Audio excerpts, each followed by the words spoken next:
And we are back with another Black with No Cream podcast. New episode every single Wednesday and Sunday. I'm your host, Ben Haggerty, a.k.a. Ben Real Verse World. How y'all doing, you motherfuckers? Today is a good day. Great podcast recording, whatever you want to call it, episode that we did with a guy that I didn't know prior to this. My homie Chris introduced me to him, and I was excited to get him on the show because this motherfucker co-founded ShareGrid, which is like the easiest fucking way to get a hold of a camera in most cities. I've used it a shit ton of times. So as someone that founded the company, I was like, hell yeah, I want him on the podcast. And then I found out that this guy is a beast ass DP. If you do not know what a DP is, it's a director of photography. That means that this guy shoots a lot of shit. And he has a resume that is thick, like dumb thick. I talk about it in the podcast, but I had no idea that this dude was fucking killing it, and then also killed it on top of killing it with being an entrepreneur. So it was exciting. It was cool to talk to him. He's worked with, like, I have his resume pulled up here, and definitely go to his website and check it out because it's like 3 pages long with like really, really tiny font, but like just scrubbing through Nike, Converse, Bravo. He's worked with HBO. He's worked with MTV. He's worked with A&E, Snapchat, Nick Jr., fucking like Canon. He's worked for so many different companies, different artists, whatever it is. Big and small, this guy has been killing it for years. So I'm really pumped on this story. I really am excited to share it. There's a lot to learn in here. We also started at the end of the episode, we cut at the end, and I switch over to our Patreon channel to do a Patreon Q&A experience. So I asked him several other questions. Our community was able to ask him questions, so I asked him there. So definitely make sure to check that out. If you're not a Patreon supporter already, patreon.com/blackwindowcream. There's so many other perks inside of it too. We have a private Discord channel where we're communicating on several different topics. The Discord, that's where you can ask questions to the guests. So if you want to ask our future guest questions, I'll let you know who's coming in advance, so you can do that there. There's so many solid ass perks. We just updated the Patreon, so definitely take a look at Patreon. We really appreciate you guys supporting that. And we have merch, shop BWNC.com. So that's it. If you're new to Black with No Cream, essentially Black with No Cream is the shit, and you should already know about it. But if you don't, it's like the illest content creator community on earth. That's what we do. We have a Facebook group that's private, over 5,000 members right now, and it's thriving. Everyone's in there sharing content. They're asking for feedback, sharing tips and tricks. Just the goal to be the best. That's what everyone's goal is, and so everyone pushes each other to become the best. So if you want to be a part of that experience, we're continuing to grow and build it right now. In 2019, we have a lot of goals to set. That's why the Patreon is very key, because it helps us do that shit. But definitely take a look at joining, which is bwnc.com/join. We would love to have you. Please join. That's it. If you guys enjoyed this podcast episode, please leave comments in YouTube and reviews on iTunes, and share it to somebody. Share it to anybody. I would love that. And if you have any takeaways, I would highly suggest you write those down. At least give me 3, and then just toss them up on your Instagram story and tag me and Brent and Black with No Cream, so we can see what you guys said. I would love to know what you guys took away from this episode. All right, cool. That's it. Let's hop into this episode. But I have to start it with the illest intro right motherfucking now. Attention. If you stop this podcast recording at any time, you will die. I don't want to die. Do you want to live? Yeah.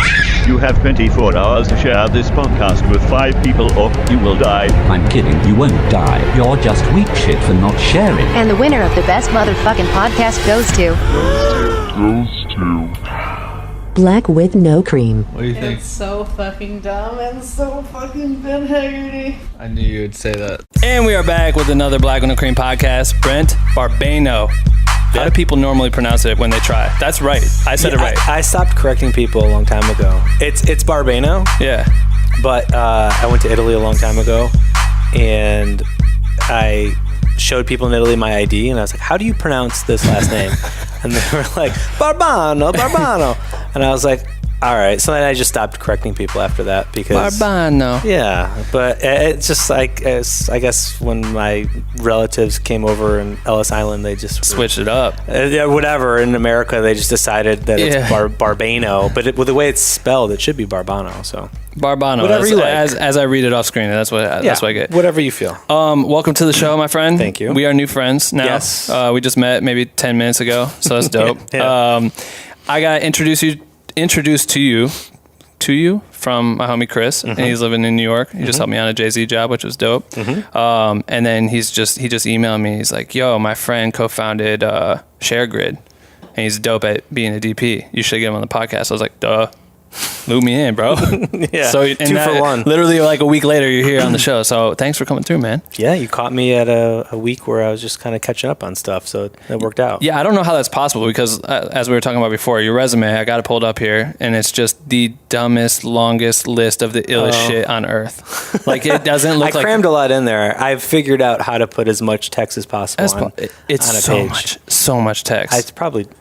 Some of it I could probably get rid of because I think it goes back pretty far now. It's incredible. It's like not relevant. It's pretty dope. It's cool to see all your accomplishments, dude. You've worked on so many fucking major projects as a DP, and I don't know, shit, that's exciting. But when I looked at them, like, when do you have time?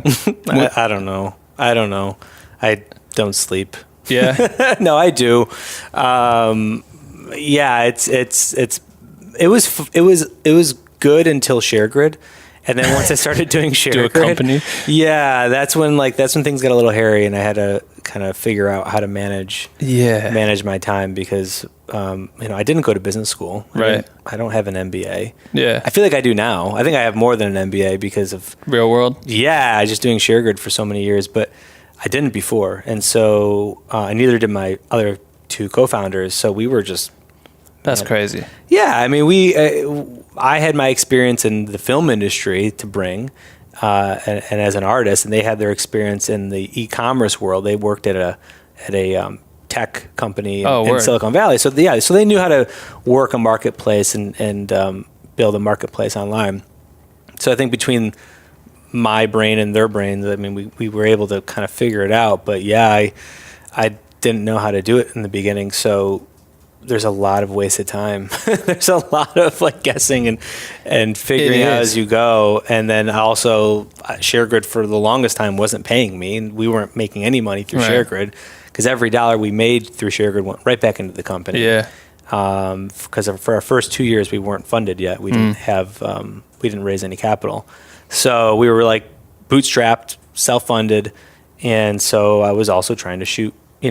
Keep my momentum going as a DP. So I was traveling the world, like literally taking customer service emails sometimes while I'm like in Europe on a shoot, or like dealing with, this is so good. News. Yeah, it was unhealthy though. It got bad actually. There was a couple times where I was on set, and when you're on set, it's like go, and nothing else in the world matters. Like it's like your life's frozen, which is I think kind of crazy now, but you're not supposed to be on your phone, right? Like you're either supposed to be like operating or shooting or working. And if you're on your phone, it kind of looks bad. Even as a DP, I was on my phone so much. People started like a couple times. People would joke with me. They knew, like my friends, if I was on set, they knew early on what I was doing. Yeah, I was working on a company, but we didn't hire anyone to do. Marketing or to do customer service yet. It was all us. It was like literally just actually 4 of us. There's technically 3 co-founders, but there's a 4th guy that I kind of consider to be a co-founder because he was pretty much from the beginning. So it was just the 4 of us. And so, I had to take these emails. I had to take these phone calls sometimes. But to a client, that could look like the client doesn't care what the fuck you're doing outside of shooting and creating. It's like, that I'm sure they don't care. Even if I was like, "Hey, I'm working on my business," they don't care. They're like, why you're here to do this job? Why aren't you doing it? So there's a couple of times where there's a couple of days where I wasn't proud of myself. But got through it. Yeah, there were easier jobs. If there were hard jobs, I'd put my phone away. But if there's like on a studio green screen kind of job and the talent is getting ready and you're just kind of chilling, it's problem. Okay. Yeah, it's okay, but it just doesn't look good if you're doing it all day. Totally. How many people, starting with 3, 4 people now, where are you guys at? Employee-wise? Yeah, employee-wise. Oh, we're hiring again I think we're up to 18. Damn. I think That's full crazy. time. That's and there's dope. a couple other like contracted people and interns as well. So at this point, there's enough people. And maybe you can calm your life down a little bit. It's dramatically changed. I mean, yes and no, because we grew. Yeah. So it's like the workload lightened, but it didn't lighten that much because there's a lot. I mean, back then, our first couple of years, we were dealing with maybe 10,000 members, maybe. And in the first 6 months in LA, it was less than that. Right. So it was like it was manageable. Now we're up to over 70,000, and then but we're in the States. We're national now. We're not just right. We used to just do communities. We were in LA and New York and Atlanta, San Francisco, so on. And now we're just Topeka, Kansas, wherever you can join ShareGrid and use it. So that creates a lot of work.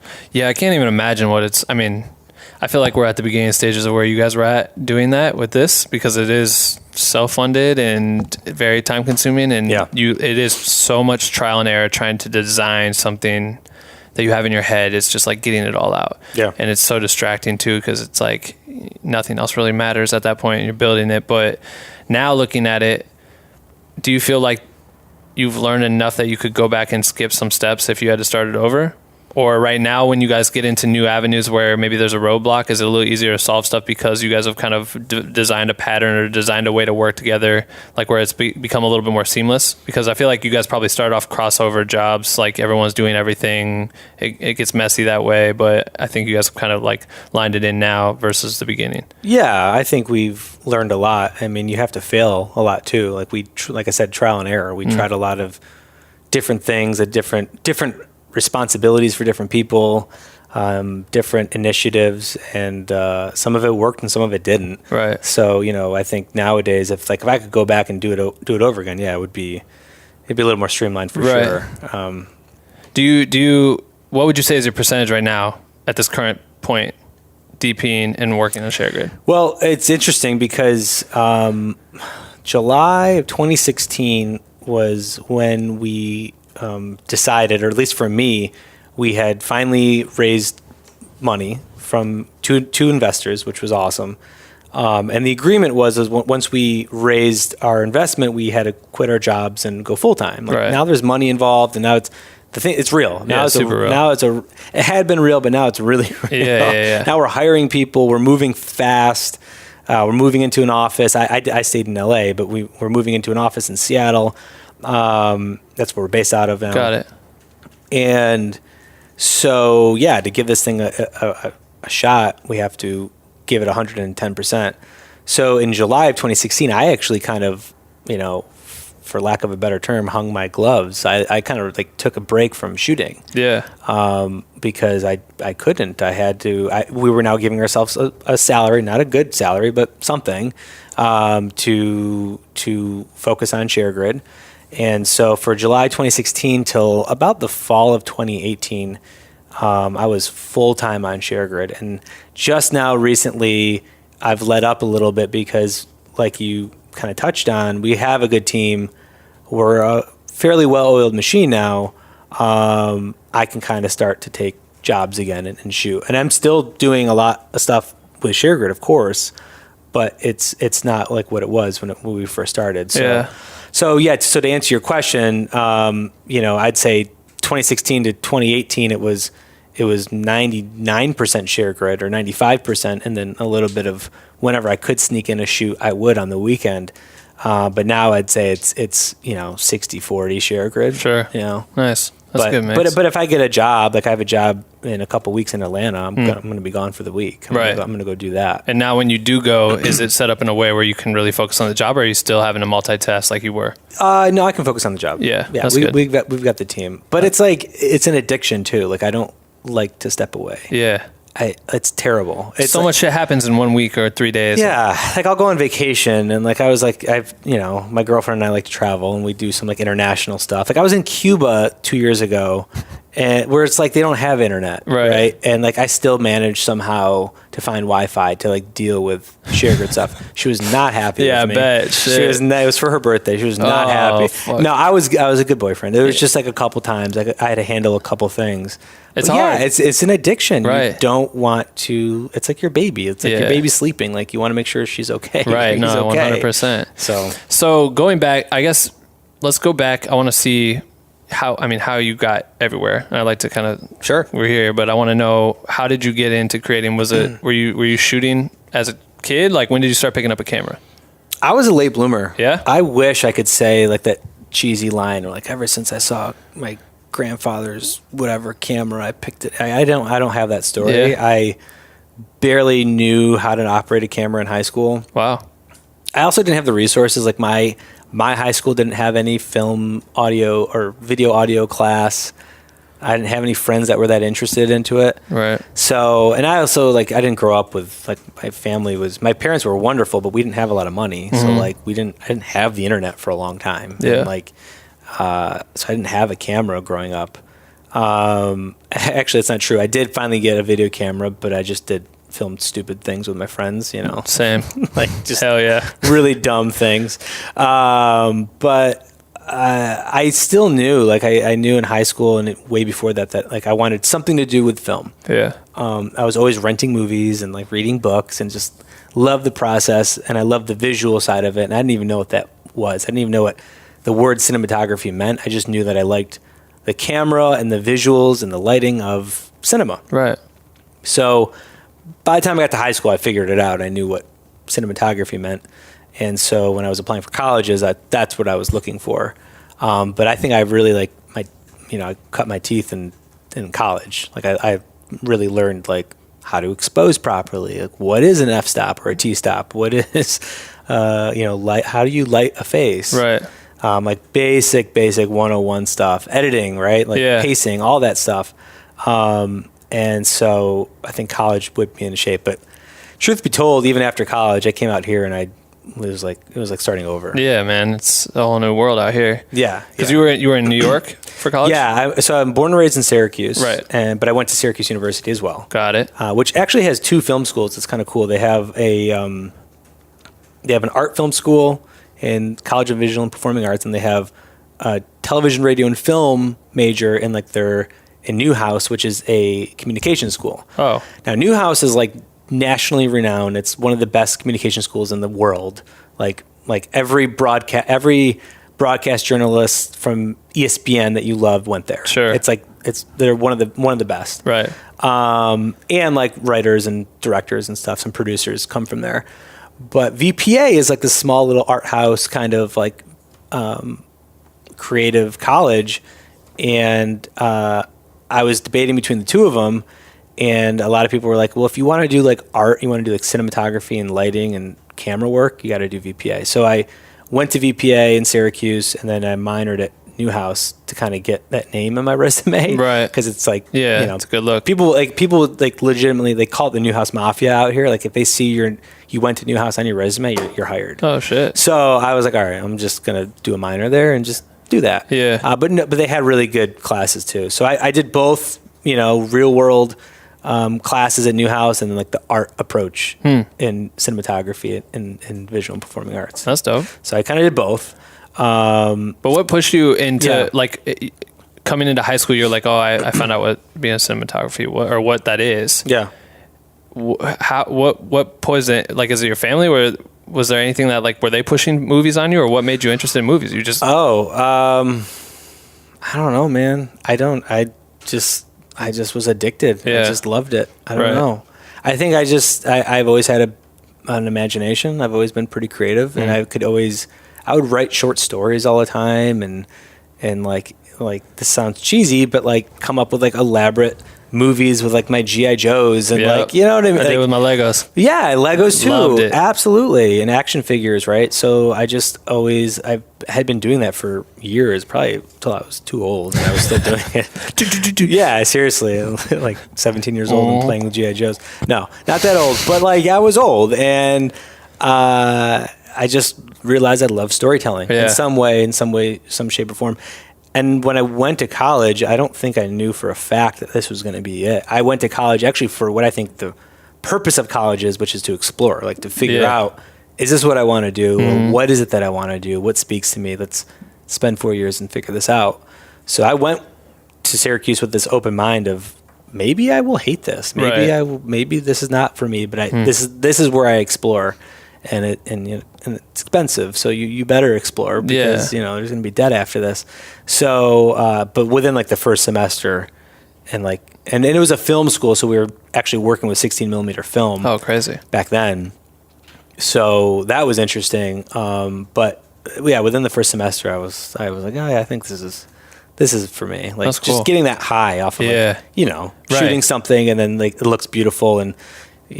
Well, it was filmed so we couldn't watch it, but knowing that you captured something, or then at least when you look at the dailies later and you can see it, and that high of just like capturing something pretty, especially on celluloid, I was like, oh my God. Game over. Yeah, exactly.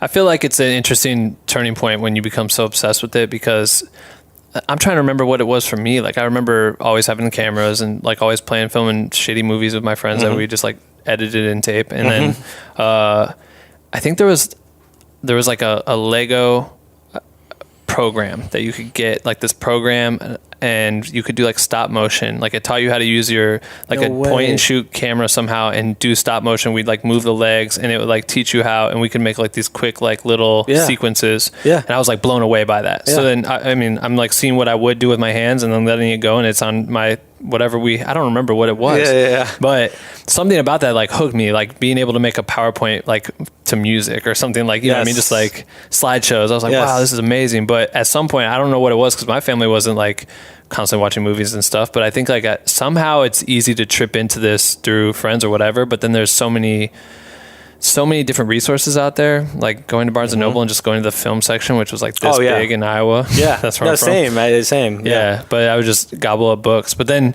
so you'd say into college, you started learning more about it. And then once you got hooked, did you start thinking like, oh, this is how I will make money, and this is stuff, or was it more art based? Like you were just like, man, I have these passions, I want to make these films. So yeah, good question, because but back to the schools at Syracuse and VPA, it was about an artist. They were not teaching you anything about making a career out of this. In fact, they would like make fun of the idea of making money from this, which is like, it's hilarious right now. Yeah, it's crazy. Yeah. Sorry guys if they're watching, but it is like we need. I'm not trying to say we need to be rich, but let's survive. Right. And there was no support in terms of teaching you how to make a career out of this. Just develop as an artist.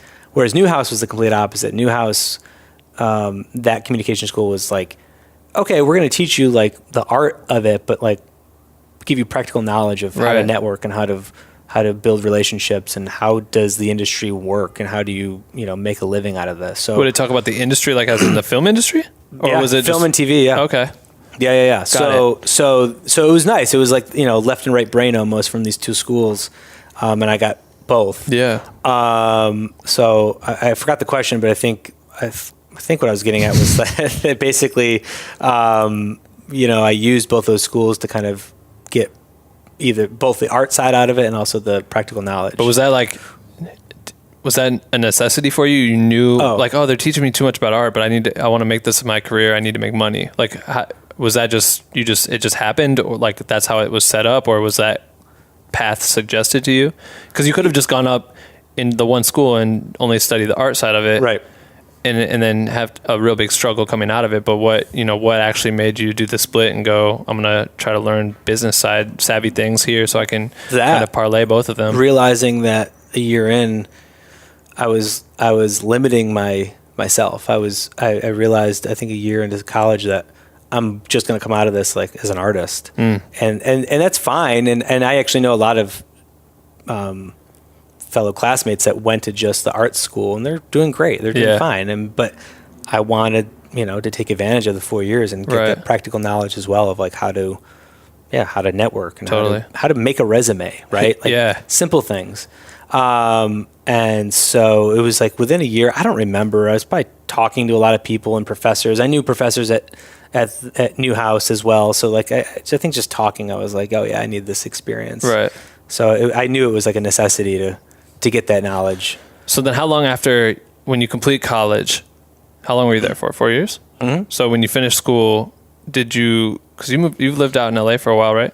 Yeah, it'll be 12 years next month. Nice. Yeah. Damn. Which is scary to say. That is crazy. Yeah. Time flies, man. When you're starting companies and killing it. Well, 12 years is, it doesn't feel like it. Right.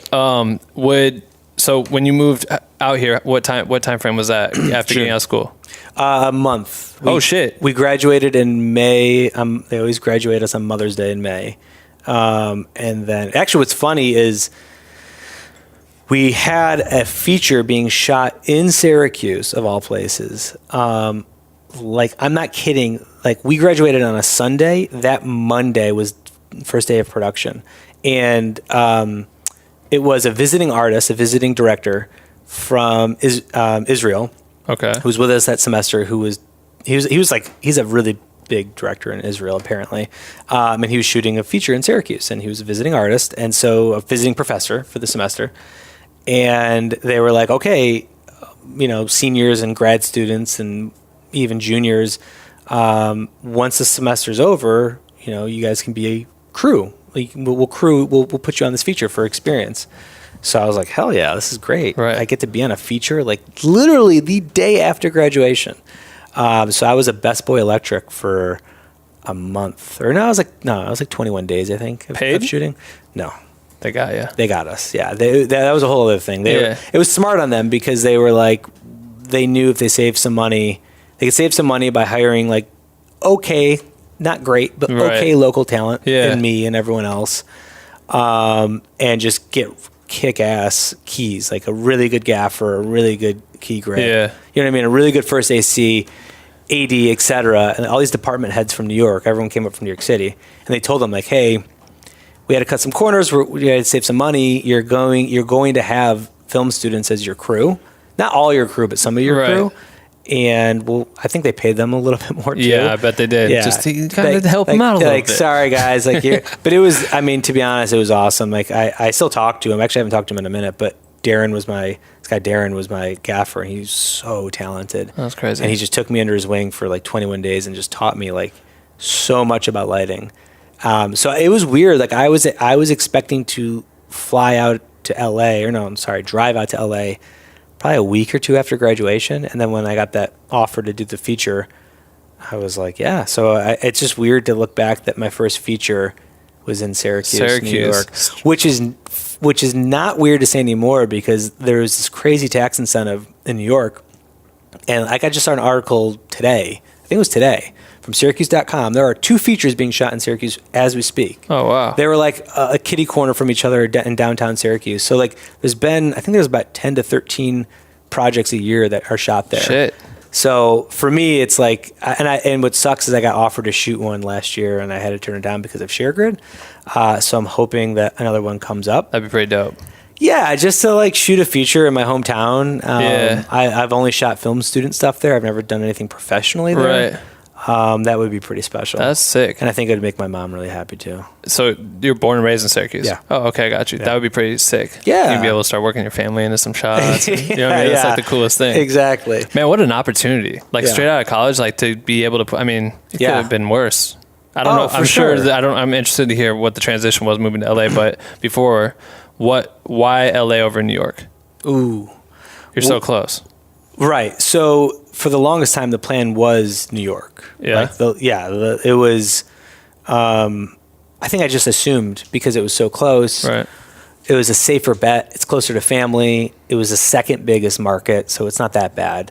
And so I thought New York. And then junior year, summer after junior year was when you usually get your summer internships. So I was applying to both New York and LA because I thought LA, why not? Didn't really get anything good in New York, to be honest. It was a lot of indie stuff and non-paid, which is fine. Yeah. And then I just out of the blue was I just started cold emailing studios in LA. I'm not kidding. When you go to Paramount, Info at paramount.com. Yes, universalstudios.com, and you click on we're hiring, find out to get a job, and that link that you always assume goes to no one and no one's ever going to reply. I did that because I was like, well, why not? I'm just going to try all the major studios. And Universal Studios got back to me. Like Wow. someone at Universal Studios in the marketing department, which wasn't what I wanted, but You're there. also as a student, and I was an aspiring cinematographer, I guess I didn't know what I wanted as an intern. In hindsight, I wish I had like reached out to all the DPs. Yeah, it makes Do you know sense. what I mean? And been there. I didn't even think of that because they burn in you like an internship. You have to be at a desk and work in an office and meet people, and so that's what I thought my internship was supposed to be. Yeah. Anyways, so I applied to Universal. They got back to me somehow. My resume got passed on down the chain, and I had two phone interviews, and they called me and were like, "Yeah, we want you to come in for 8 weeks in the summer. It's paid." Wow. And back then, I think it was like $9 an hour, which was like killer. Yeah. As a student. Damn. I mean, just to have that, just to take the ease off of Yeah, it's something. expenses, right? So would in an internship opportunity like that, did they require you to stay close to the studio, or where did No. you stay? no, I was just talking about this. No, no, they don't. I didn't know what the hell I was doing. I'd only been to LA once before for a wedding, so I didn't really know the city and commutes, and I knew it was big, but you just don't think about those things. And a good friend of mine from home came out for the summer, I think just to kind of fuck around. She's awesome, but I don't think she wasn't there for any career reasons. She's just like, I'm Chilling. I'm gonna get like a waitress. She got a waitressing job, and she just wanted to hang out in LA. So we roomed together, and she has family out here, and she was like, so she kind of like knew where to go, and so she was like, yeah, Westwood, let's do Westwood because it's near UCLA and it's fun and it's near the ocean. And I was like, sure.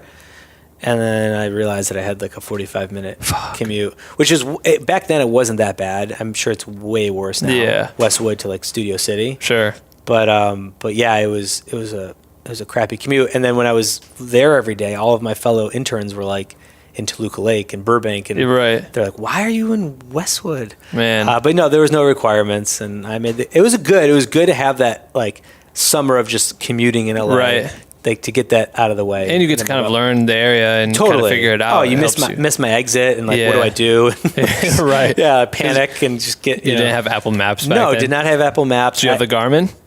I Were you rocking did a Garmin? not. I had a Garmin the next year. Oof. When I moved out to LA, I had a Garmin. So how the fuck did you do it? As a graduation gift. How'd you do it? I memorized. I think I like it was like old school. It was like almost like MapQuest type deal. Yep. I didn't have it in front of me, but I just knew where to go. So that's what I mean when I say like if I missed my exit, I actually panicked. Right. Because I did not know where I was, and it's so crazy to think that was a problem. It is. It's super weird. That was a problem back then. Right.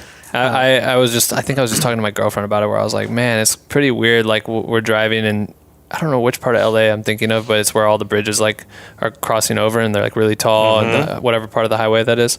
I'm like, damn, what if our phones just died?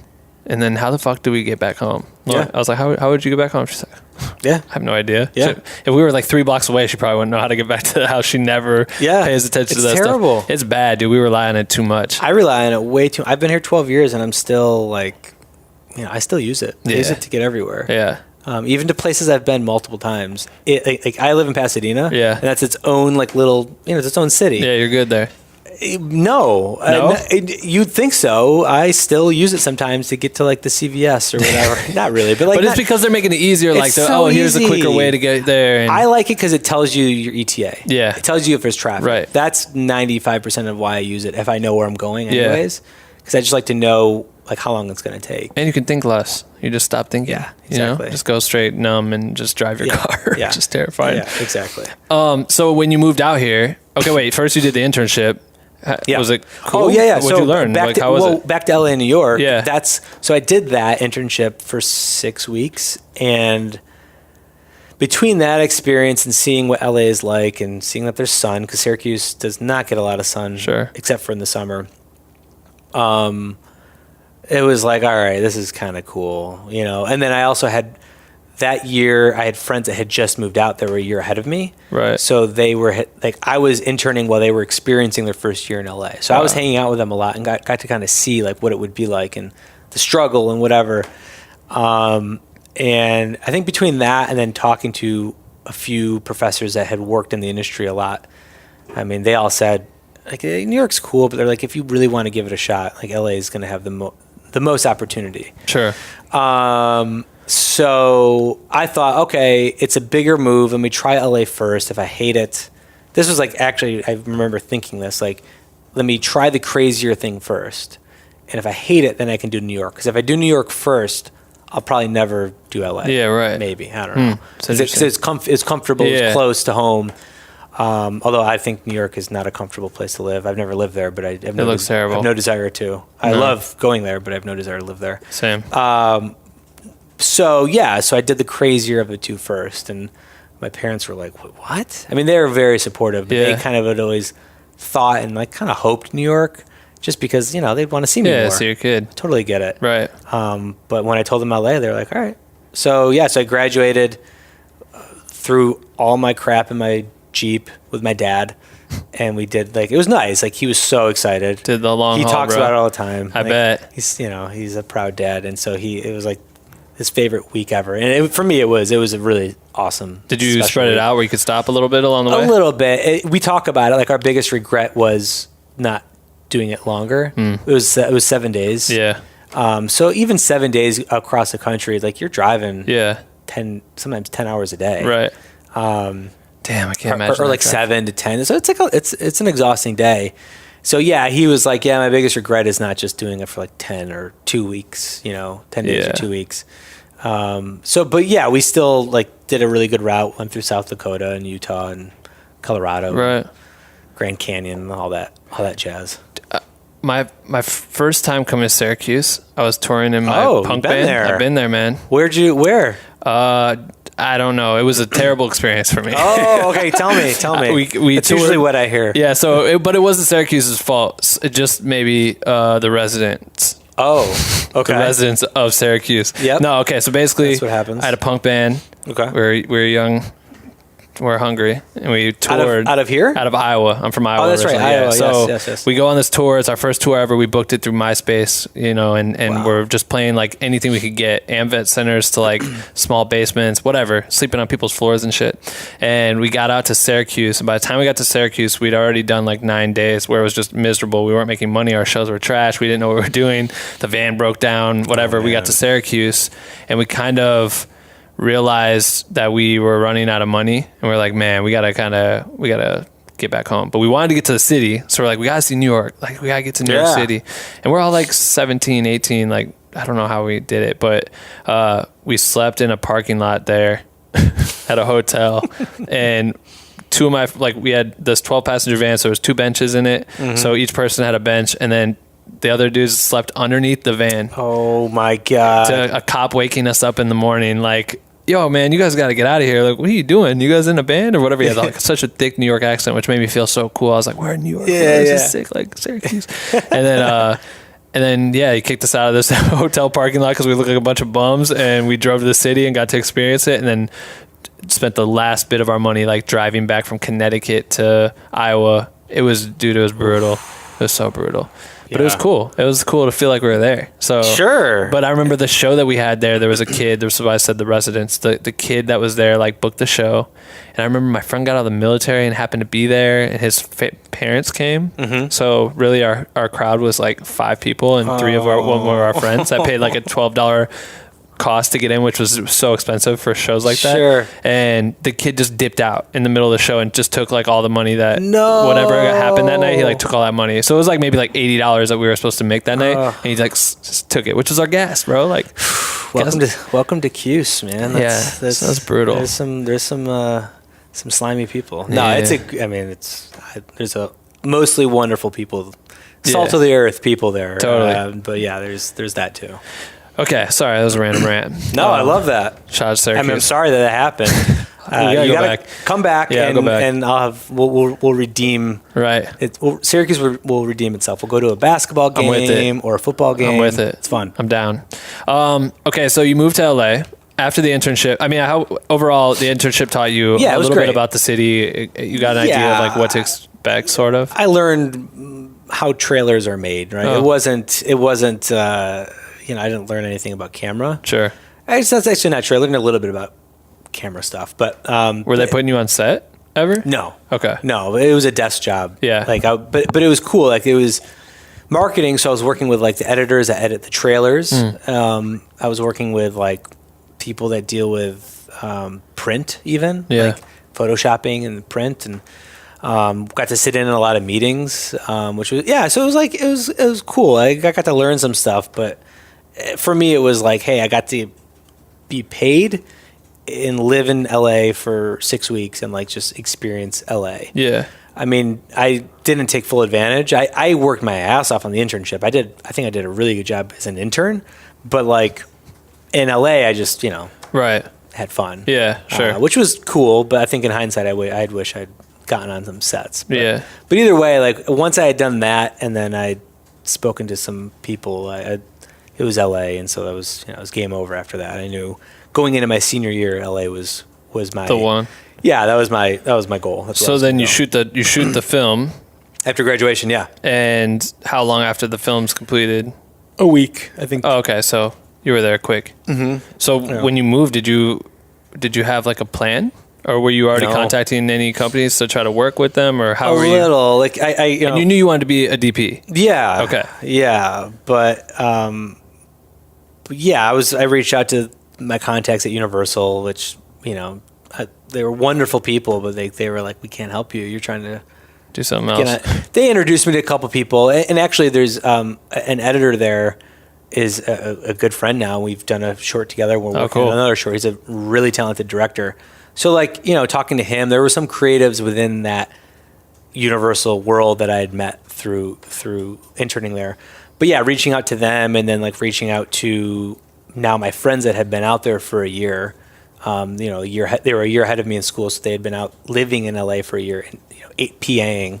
In the film world. Yeah, okay. So they kind of like helped me out a little bit, but yeah, I had no job lined up. Wow. I had money saved, not a lot. I had a little bit of money saved up, and I had two friends from college that also moved out here, and so we had agreed to room, and we found a place within like a day or two of moving out there, which was awesome. That was it. Like for me, it was like, don't even freak out about work. Just get like a spot. It takes a second to get set up. Like, right. Get your like bank account set up. Like they don't tell you all this stuff. They don't teach you all of this. Like find an apartment, which is like, I think way worse now, but it was still really competitive back then. And like getting a car and and your license and all that crap, insurance, get all that set up. So I did that for like a week, and then I started focusing on work and trying to find a job. So it took a second, but yeah. So what was your approach? Like, and also, what were you doing? Were you working during college? Did you have time? Yeah, nothing good. It was like, clerical stuff. Okay. Actually, the senior year I worked. There's a television network within Syracuse called Orange Television Network, OTN. And I worked there, which was awesome. Like it was a paid job, and I got to kind of shoot and program our schedule and kind of like run a department there. And so that was nice. That's right. Yeah, it was cool to get paid and like touch cameras for the first time and still be in college. But other than that, my jobs were like I worked in admissions, like filing papers. Yeah, so like jobs within the campus, basically. Yeah, like my goal was like I just want money to put away, and it needs to be easy and close. Yeah, so right. I found I was on campus, so I wanted a job there. I didn't want to like go somewhere else. So yeah, that's cool. I always tried, but sometimes as a film student, and I'm sure or you've heard, it's like you don't have time for anything. It's brutal, especially when we were shooting on film. Like we had no time because we had to shoot on film and then edit. Like our first couple films, we had to edit on the flatbeds. Like, damn, like splicing the film, which is not fun. It sounds cool. It sounds so poetic and beautiful. No, I just respect it. Like I've never ever touched it. You respect the process of editing once you do it. I believe it. That's what I'm saying. Like it's so like the fact that I can do it on this now. I know, insane. I know. So that was cool. Like that was nice to like have that experience. But it was like a lot of like all-nighters and So like when I was doing that, I didn't have a job. Were you working in digital at all at the time too, or is it only strictly film? For the first 2 years, it was mandatory to be film. Oh wow! And then it was a weird transition. It was, dude, I went through from college and then moving out here, like I was in a weird transitional period because like when I entered college, it was like film. Digital really did suck. There was nothing good out there for digital cameras. And then by the time I left, there were like a couple good cameras coming out. Like the Panasonic, the HVX200 was out, and the DVX had been out. Yeah. And that was the first like true 24p digital cinema camera.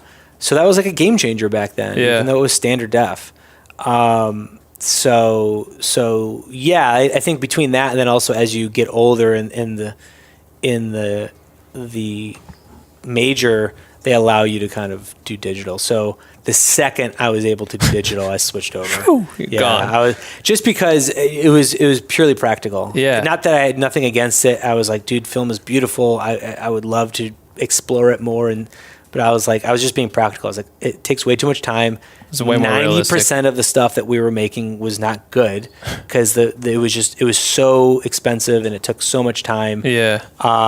That like I was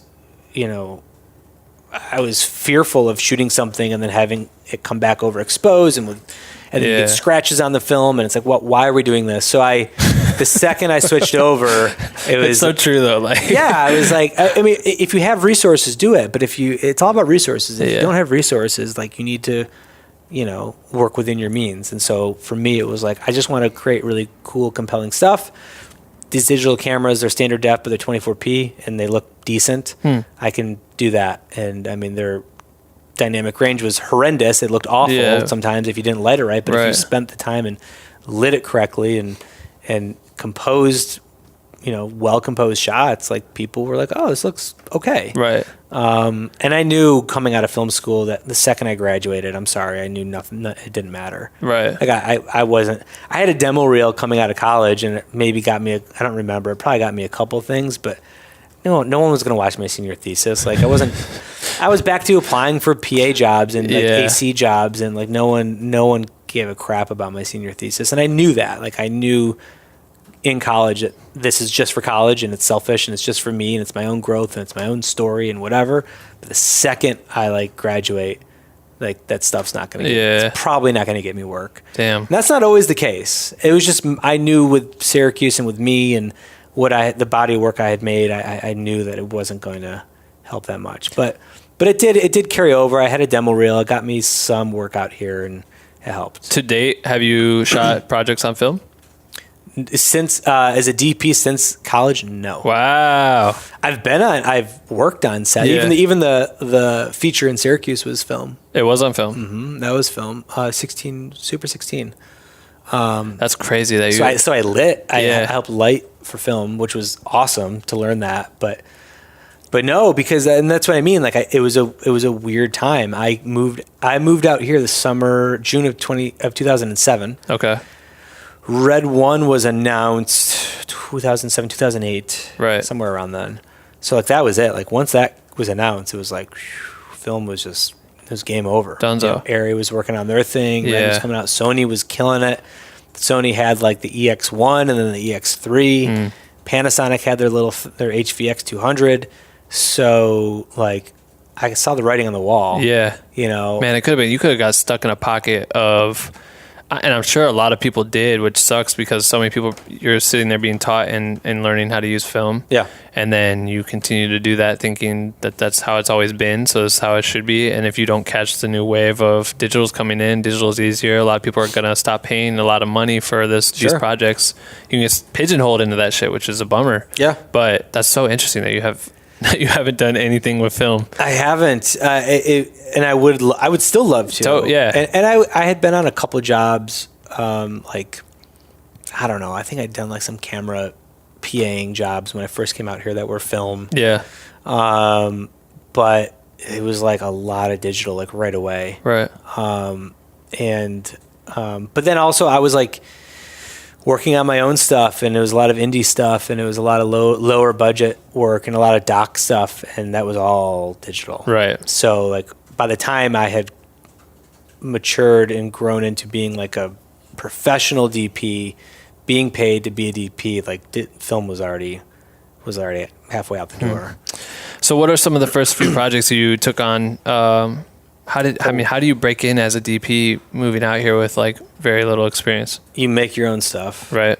Like, that's all I tell everyone is just shoot. Just like, so that's what I did. I was lucky because at Syracuse I had made I made a really core group of friends. There's still some of my best friends out here and collaborators. Yeah. Some of them were the guys that moved out the year before, like That's awesome. that I had mentioned, and then some of them moved out with me, including 2 of my roommates at the time when I first moved out. So we were all PAing and assisting on jobs, and even I was ACing sometimes, and we were like, this isn't what we want. This isn't what we signed up for. This isn't fulfilling our creative needs. Let's do something about that. Yeah. So we kind of band together and created like this DBA company, this like production company, to just start creating our own stuff. So we would meet, I think, like once a week almost. It was amazing. We'd get together and hang out and share script ideas and that's cool. And commercials and commercial ideas and specs, obviously a lot of specs. We just started making stuff. A lot of it was really bad. A lot of it was like not good. Right. But it was how you learned. And also, like, I think we missed that camaraderie. I think we missed being on set. Like when you're in film school, you have that experience of being in the trenches with your classmates, and especially when you're shooting on film, it's like, it's brutal, but then it's, there's a high you get out of it after when you create something cool. Right. I think we missed that. I know we missed that. I missed that. So just having some of those same friends from college out here and then doing the exact same thing in film school, but more on like a professional level was kick ass. It was great. Yeah. So we created a bunch of stuff, and then a couple of them worked at Mad TV at the time, which Mad TV was still around back then. And then and then they actually remind me. I've got if you like stories, I've got a good story about Mad TV. Run it. But finish your point. Yeah, but to finish my point, they Mad TV hired us for like some digital content. Like this was like 2007, 2008. No one was creating digital content of any kind. No one knew what that meant. Right. Or like like snippets, like 3-minute like documentary like BTS videos, right? Sure. Which all about, which is like all the rage. It's like what you have. Like every brand needs to do that now, and they hired us to do that for like some other cast members who were doing like stand up and stuff. So we were starting to get hired to do these jobs, and like I was like the DP of the group, and my other buddy was like the director, and my other buddy was the writer, and another friend was a producer. 2 of them were producers, and another guy who is now like an accounting finance guy was like our finance guy who managed our budget. It was awesome. There was six of us, but we all kind of like had our like there was overlap, but like we all kind of had our specialties. So like that was huge because it kept us sane. It kept us like going. I got a couple of things out of that to add to my demo reel that I could say was done in LA. Right. With like, there's better talent out here. So with actors and models or whatever we were shooting that like looked not like film students. Yeah, right. So you know what I mean? And it was in LA. So it just upped my game a little bit in terms of like what I was putting out there. So yeah, between that, the demo reel, the experience, it was like, that was a game changer. But that was it, man, was just that transition of, yes, you worked from 9 to 5, but then what did you do from 5 to 8, or what did you do on the weekends? Right. So I mentor with Syracuse University students, and I tell them this. It's like, if you don't want to do that, if you don't have that in you, then like there's thousands of others that are willing to, and it's that competitive of a business, of an industry that like, you may need to like question if this is really what you want to do. Yeah, man. And I don't mean to be, no, please, I 100% agree. Real. I don't mean to be mean, but just to be real about it. It's that hard. Yeah. And so you have to have that drive where it's like you are grinding to just pay the bills during the week, and then you need to be excited at Friday night when you get home from work that, holy shit, Saturday morning we're shooting a music video. Right. Do you know what I mean? Like that's what I'm doing this weekend. And I'm so stoked. Right. And that's what we were doing for like a couple of years. Dude, I love that. I feel like that's such an issue for a lot of people, because I've had so many friends and different people that are always reaching out about for whatever, any advice. And so many of them will be like, I want to move here to do this. I'm like, great. And they're like, and I got this job doing XYZ for 40, 50 hours a week. Cool. They go to do that. And I'm like, yeah, but you need to figure out how to maximize your time, because the problem is when it hits 6 o'clock and you just did that every night, Monday through Friday, and then all of a sudden you're tired, you just want to sit down and Netflix is here now and all these other excuses to have like a normal life, then you get stuck in that path, and then that's all you end up doing. You never complete what you came here for, you know? Yep. I feel it's so hard, but you're right. Like if you can tell that you're not interested in working a dumb amount of hours. Yep. And fucking up your head over and over again, and stressing yourself out nonstop. Yep. This ain't for you. Yeah. Well, and I wish I could coin this, but an old colleague of mine from actually ShareGrid said this to someone once, and he was like, be careful with what you're doing, because you may end up doing it. Which means like I've seen it a lot where people are just like, I'm just going to take this job to pay the bills, and just like, it's not my career. It's just what I'm going to do for a little bit. And then like cut to 10 years later, they're still doing it. Right. And so, you know, you got to be careful about that. You have to at some point take the plunge and like dive headfirst into this. Yeah. I was lucky enough to have a job, hated it, but my first job was a 9-to-5. It paid money. It was money. So I was able to like build up a savings and like feel good about that. And so, but it was very 9-to-5 for like 6 months. I wasn't working on set when I first came out here. So that actually gave me a lot of time to shoot my own stuff. Which is cool. So you had your own cameras. You had to buy some gear? We did. My buddy Sean, a good close friend of mine from college, God bless him. I mean, he was the first I was scared to invest in any camera. It's expensive. Because back then, I think like, I don't know, the EX1 was like $6,000 or something, or somewhere. The EX3, they were all around that, which was a lot for a fresh out of college kid. And he was like, screw it. He bought the EX1.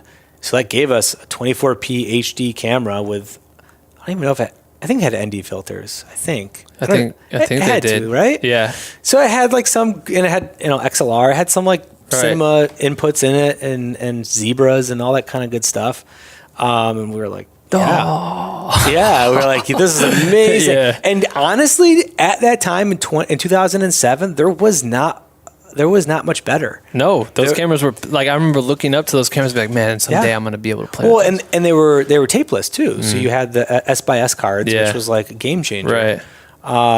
So that was huge. So I didn't invest in that. I think we all went in on something. We all pooled our money for like other gear, I think, at one point. So we all kind of like co-owned some of our gear. But yeah, man, to have that one camera was clutch. How long did the business as a production company between you guys run? A couple years. Oh wow. Yeah, but it was part time. It wasn't. Right. We were all still. They were still doing Mad TV. I was still doing my job, and then I was freelancing and then I quit my job because I hated it, and then I just jumped into freelancing, like doing. Full-time. I built up enough contacts that I could start freelancing. Right. And everyone else still had their jobs, but. Then it kind of went away. I mean, we still work together. Like some of them, the directors, I still DP for them. That's crazy. Or the producers, I'll still shoot their agency's stuff. Right. But we're all doing our own thing, and I mean, we get together all the time. But yeah. Hey guys, I just wanted to stop this episode to thank our sponsors, which is me, Ben. The Black with No Cream merch store is available. If you would like to get some merch, please do it. It's fucking awesome. It feels really, really soft. I'm not wearing any right now while I record this, which is a fucking L, but trust me, I wear it every single day. I got so many. I have like doubles of everything, but long sleeves, short sleeves, hoodies. Actually, the hoodies are about to get sold out. We don't have very many left. So if you want a hoodie, definitely cop that right now, because I don't think we'll ever make it again. We'll make new hoodies next year. So if you want that rare shit, get it. Shop BWNC.com. I have a lot of mugs on the table right now. The mugs are amazing. Grab one, take it to work, do whatever you do. Really appreciate it. And patreon.com/blackwithnocream. All right, let's get back to this episode with Brent. So I guess what's the transition now from being a DP that's, very green and trying to figure it out, to working on like your first big set? Like, what was the first, like, holy shit, how did I... As a DP? Yeah, how did I pull this off? I don't know. It's a good question, actually. Yeah? Well, there's like different avenues. I started camera operating for a lot of companies, and then that transitioned over into DPing with them. I was actually ACing, and then I was cam opping, and then I was DPing. I was taking jobs. Like, I think one was like, there's one agency that I shoot for a lot, and my buddy, another of my core friends, Pete, was like, hey man, there's a lot of work to be had here. And like, they're really picky about who they pick. I got this job here. It's really small. It was like a green screen with like a 5D. Like, they just needed to get like snippets of green screen assets of people to like add to some bigger thing, whatever. Right. And he was like, it's a really small budget, but like, I can get you in to DP that. But the way this company works is if they see you and they like that you did that, then you can work your way up and get more jobs. And he was right. Like, took that job. It was a crappy rate. And then I started to get more, bigger budget jobs with that agency. And then meanwhile, he was developing as a director with them, and now he's directing. He and I are shooting a thing for Carnival Cruises next month in June. So yeah, but like you had to build up to that. So I think it was relationships. I think it was a lot of relationships with directors. It was a lot of relationships with agencies. Well, it sounds like you surrounded yourself with a lot of people that succeeded. You know what I mean? Yeah. Like, you're still working with these huge. people. Like, I think that doesn't go for a lot of people. A lot of people kind of get mixed in the wrong crowd, or find people that give up on this stuff after a while. But yeah, I think I got really lucky. Like, I keep giving them shout outs, but they're like my brothers. Like, there's 6 of us, and I look at all 6 of us and I'm like, y'all are killing it. Like, they're like, some of them are like, they're doing incredible stuff. And yeah, you'd think like the chances are there's like at least one that's like not doing poorly, but just like decided year 5, like, this isn't for me, and moves back to wherever and is working in an insurance company or something. Right, like that happens. And I know actually a lot of people in LA that have just given up, and I don't want to say given up, that's not right. They just decided it's not for them, and they want to pursue other things, and that's awesome. Whatever makes you happy is absolutely what you should be doing. Yep. And so yeah, it's very rare to have a group of 6 people who came together after, knew each other at film school, worked together right after film school, and we're all still just, plugging away. Yeah. Okay. I love this, because I feel like having like the squad. Yeah, it's huge. It makes everything, and it helps. Balance, especially when you guys are trying to figure it out. Because I think, first off, what was your production company name? Oh boy, Boardhead Brothers. Boardhead Brothers. Yeah, but I did not choose LLC.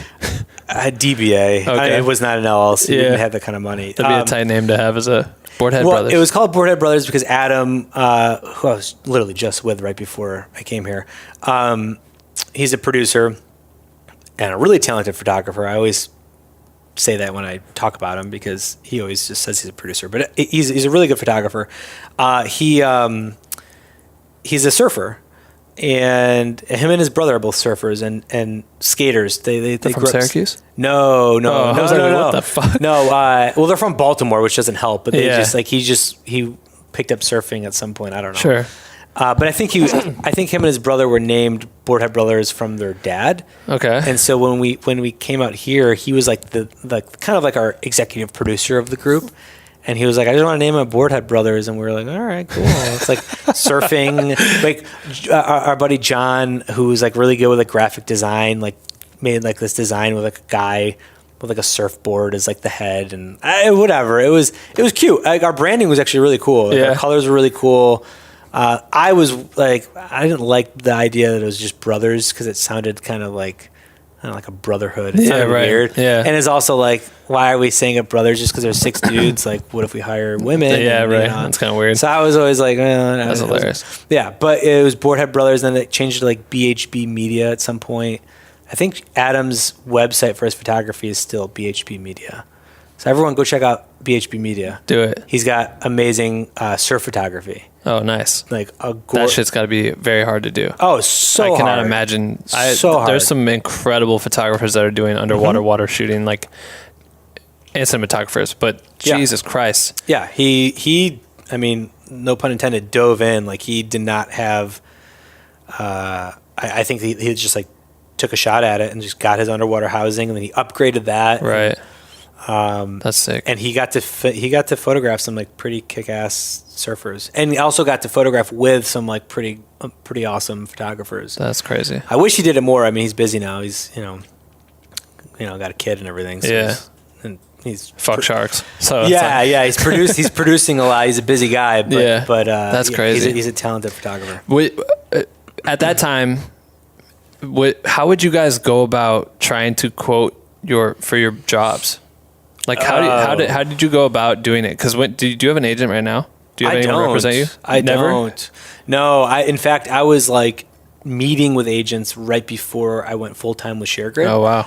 And then I was like, this is not a good time to. I told them that too. I was like, we probably shouldn't do this because I'm about to just stop working. Right. And so now that I'm back shooting full time again, I'm kind of like debating, do I do that? But yeah, so no agent. No agent. So then at the time, how would you guys go, especially when you're doing like random one-off jobs, or you're just doing music videos? Were you guys just kind of like quoting based on like what other people were charging, or I don't know. How did you guys do it? I would ask Adam. I don't know. That's how it was. Yeah, Adam and then my buddy Jeff was like the money guy. I do know that like we didn't pay ourselves anything. Oh, really? I don't think so. Maybe like a little bit, but I think it was more about getting the content and like using the money for the right equipment and paying the actors and paying and having make sure there's food on set and then if there's anything left over, I think we had a savings account. We just left it there, which maybe Adam took. I don't know. It wasn't a lot of money. Ask Adam. It was not a lot of money, so I'm not worried about what happened to it. But it was we were not ever. I don't ever remember thinking like, oh sweet, I'm going to make money on this. Right. It was like, no, sweet, I get to shoot something with these lenses and I get to put it in my reel. I mean, that was all I cared about, was like building my reel, learning, and fucking up half the time. Speaking of learning, mentors, did you adopt any mentors that were LA based? Yeah, sort of. It is another kind of, I guess, regret, is that I didn't pursue that, or I didn't find one, because I've learned that there's a lot of really talented DPs around my age that all have some ASC mentor, some ASC DP. I didn't have that, but when I mentioned earlier about Universal and my connections, the editor that I mentioned, his name's Lance. One of his like best friends from college, I think it was college.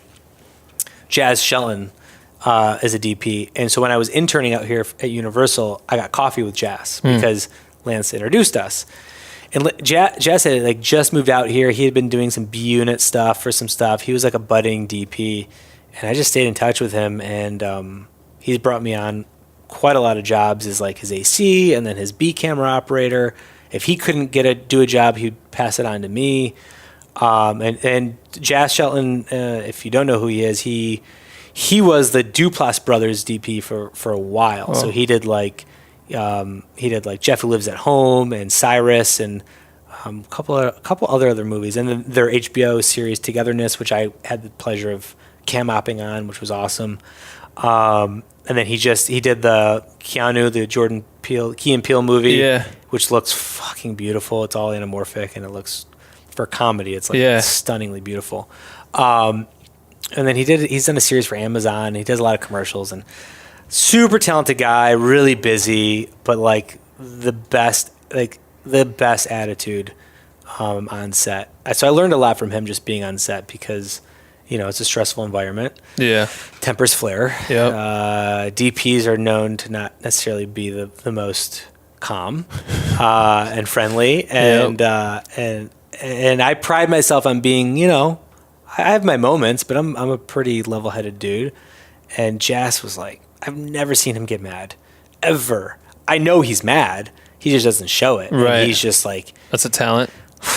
That's a talent. Yeah, and he's just got such a good energy, and he's happy, and he's efficient, and he's smart, and he's so goddamn good. So I was so lucky that like my first couple of years I would come on set with him, and I'd always like he would get so busy, so I'd always like it'd be like 6 months, and I'd send him an email like, hey man, like you know, remember me, like anything you need. And so like he'd bring me on shoots. I wouldn't get paid sometimes I would. Sometimes there were specs. I did not care. Right. I just wanted to work with him. Yeah. And just learn from him. And learn how just learning how he delegates alone was amazing. Could you weigh in on that a little bit more as far as like, because I feel like the audience here listening is like a lot of them are new or trying to get deeper into whatever they care about. But I feel like it's very important to be willing to invest your time and energy for unpaid jobs. Like in that scenario, you realize that there's talent that you're trying to attach yourself to and learn from. What do you suggest to someone who's trying to get into this and has an opportunity possibly, or is seeking opportunity, or maybe they should seek opportunity to find a mentor or someone that they could be a shadow to, you know? I think it's actually a lot easier than you think. Maybe not now, because the game is so crowded. There's so many like DPs and like so many aspiring filmmakers now than there was, I think, 10 years ago. But I've heard that a lot of times, like just emailing, like if you like their work, just reach out to them. Like most of us, most filmmakers are like, we like to help. We want to help other people. We want to inspire other people. Also, like we're egotistical, so we like to like talk about what we do and like have our ego stroked and have someone that appreciates what we do, and it's just the truth. So if you really freaking love someone's work, why aren't you reaching out to them? I don't care who it is. Like, you like look what I did with Universal. Like, most likely they're not going to respond, but you never know. Yeah. So I know years after, you know, I was like Jass's like AC or cam op, and I remember there was another kid who one day I was on a feature with Jass, and this kid showed up, and he was like our like intern / like helping out with like media managing, and he was doing everything. He was I forgot his name, the nicest kid ever. And I was like, who the hell is this kid? Like, where'd he come from? And I just started talking to him, and I was like, oh, so how do you know Jazz? And he's like, honestly, I just loved his stuff, and I emailed him last week. And I was like, seriously?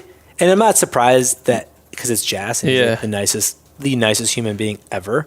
But he was like, yeah, I just emailed him. I was like, dude, I love your work. I love Cyrus, and I just wanted to like grab coffee with him and just see if I could pick his brain. And he responded, and they got coffee, and Jazz happened to have this feature like coming up like the next week or whatever, and he brought him on set. And that kid is like, I actually just talked to Jess about it. Like, he's DITing now. He like has his own like van. He has his own, he's like union, like doing his own crazy thing within like a couple years. And that was from him, like, you know, bright-eyed, bushy-tailed, not knowing a thing out in LA, just emailing his like a favorite.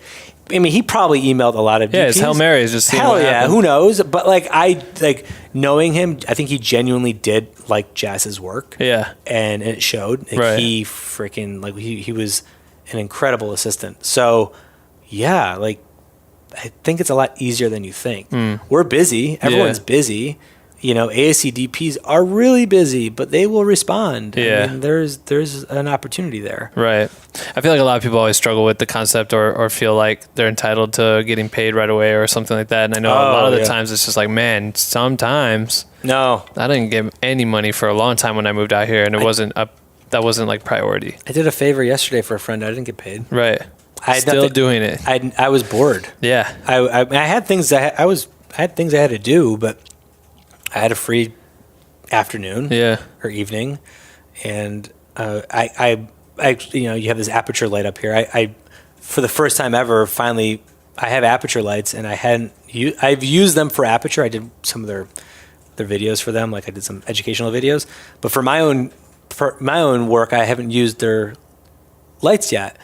And so I had this opportunity to help out a friend yesterday, and I was like, sweet, I'll get to try out my new lights. Right. Done. Yeah. You know, it's a good way to test some stuff out. Yeah. Like, there was no money. Like, it was like gear was like, I had to beg, borrow, and deal from friends. And, but I got to try out new lights and got to learn from it, and it was fun. Nice. So Yeah, like, and I think there's still a lot of DPs that are going to shoot for free if they have the time. Right. If there's a vested interest, if there's like a creative, take from it, then why not? Yeah, I agree. It's like going back to your insane list of What? just jobs. Oh, my resume. Like insane list of jobs. I mean, you've worked with every network. Literally, I could say anyone, and you've worked with them. You did some Game of Thrones. Oh, well, that sounds that. Well, read it. No, Promo for Game of Thrones. Yeah. What does that entail? That was for HBO. You know, when HBO does all those like BTS videos and interviews and red carpet. Oh, for right, their right. show. That's all that was. Yeah. That was just. I think it was for season 6. I got to film the red carpet and interview everyone. But either way, Which what I'm saying is you funny. do a lot of stuff. I photobombed, like, I think it was Sophie Turner and the guy who plays Ramsey. That was that season, and I photobombed them because I was like operating, and I remember like looking over and like in between their two heads, I saw the camera and I saw it flash, and I was like, "Oh, I'm in that shot." I'm in that shot for so sure. The next morning, I Googled Sophie Turner and whatever. I'm sorry, the Yeah. guy, I forgot his name. The guy who plays Ramsey, and like premiere red carpet, and it was like the first photo that popped up on Google. So tight. There's my stupid face Yeah, in the just- middle, just like operating. I'm like glancing over, and I have like a little smirk on my face. It's amazing. for the gram. So I was like, yes. No, you've just worked with such an insane list of clients, and out of all of them, I mean, what is your favorite job to DP? Oh, What do you? God. What would? I get asked that, and I never can answer it. I don't know, man. But I mean, you seem to be a person that likes to mix shit up a lot. I do. I've done a lot of doc and travel doc, and I've done a lot of like green screen studio or like product stuff, and then some narrative, and I think it's flavor of the week. Like, I think like it all excites me. Yeah. And if it's something new and different, I think then I want to do it. I don't know. Right now I'm really like digging product stuff. Yeah. I don't know. Yeah, there's something fun about just like having like an object and like making it look as beautiful as possible, Right. and dealing with like shadows and reflections and water, and like, I don't know, it's just it's a weird challenge, but it's really fun. So, but I don't know. I don't have like a particular thing. I'm a traveler. Like, I'm a big just avid traveler anyways. So I've always enjoyed those jobs. Where it's like gone for a couple months, traveling different countries and shooting cool stuff. Do you have like a particular set of directors that you are kind of like their go-to DP? Are you working with a lot of the same crews or? Yeah. In fact, I'm trying to branch out because I think these 2 years kind of going on hiatus, it dried up a little bit. Things got quiet for me, and that's okay. That happens. I mean, you disappeared for like 2 years. I did a little bit. I did a couple jobs, but I turned down a ton of work. Yeah. For ShareGrid. So I'm trying to get back out there and meet new directors. So if there's any directors that are listening, I'm open. How challenging is it for you to literally turn down probably solid paying jobs? Like, how fulfilling does it? Someone just said that to me the other day, made a joke about me turning down like a tour for this, to start this. Sure. It wasn't necessarily that. They just didn't want to spend very much money. So I was like, fuck that. Then I started this. Yeah. But when I did it, everyone's like, man, he didn't do that tour to start this thing. Like, who would do that? Like, who would commit to that? And I feel like there's nothing more fulfilling than, this is a challenge, but I feel like it will help people, and ShareGrid helped. Like, my first time hearing about ShareGrid was at Coachella 3 years ago, maybe. When did you guys launch? January 2015 was when we started in LA. So this was 16, maybe? Oh, wow. Okay. Yeah. Still pretty early. Yeah. Yeah. The site would have functioned in the way where we would have been able to find something in Coachella Valley. would that? Probably not. I don't remember maybe it was 17. I don't know, but my friend, we were shooting with Kendrick, and his like personal photographer that's always with him, Chris Parsons, he's really good. He needed like a 7200 and was like panicking and found it through ShareGrid. I don't remember how he found it, or if he found it on ShareGrid in LA and someone else was happened to be driving by. Some wild shit where they picked it up, and I was like, "What are you talking about?" He's like, "Dude, this website," and he like showed me. I'm like, "Holy fuck, yeah, this is super cool." And I've gotten like sliders and all kinds of random stuff using ShareGrid. I'm like, the platform is so sick. Like, thank you. Yes, congratulations. When like that's pretty wild. I've heard, those are my favorite stories. I hear them too much. I wish people were just like, yeah, use it all the time. I mean, people use ShareGrid all the time, but I always hear the stories of like, oh my God, I was on a shoot in the middle of whatever and the camera broke. And not impressive. Sorry. Yeah, no. I'm happy that it makes me. I mean, what a resource, bro.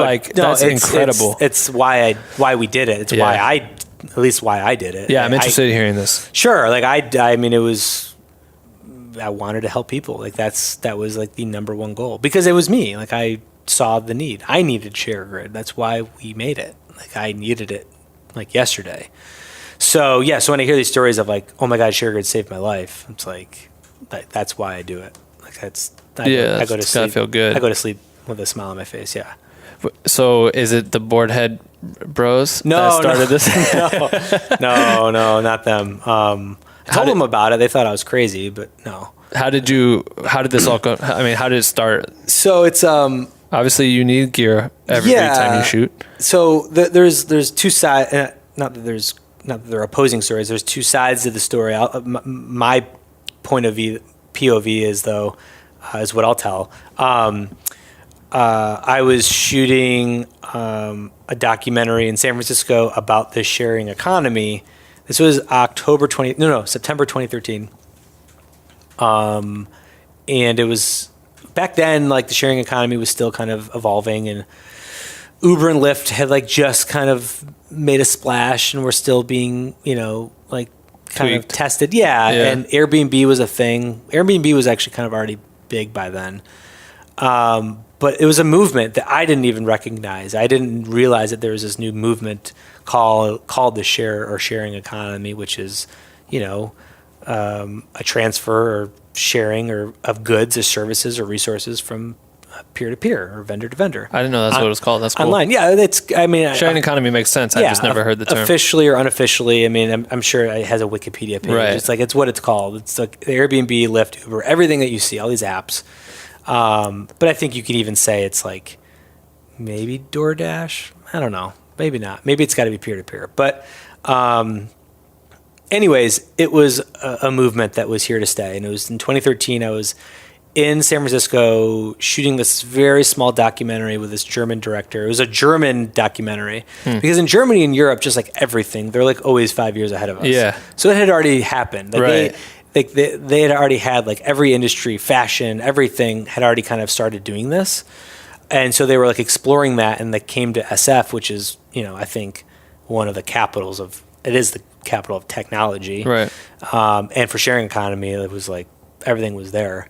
So we were interviewing all these people, interviewing all these founders. One of the founders of Airbnb we interviewed, and someone from Relay Rides, which is now Turo, which is the same thing but cars. Yeah.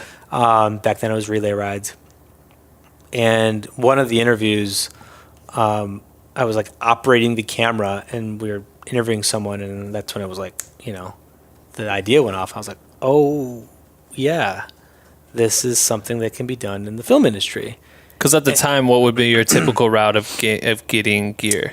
Friends or rental houses. Right.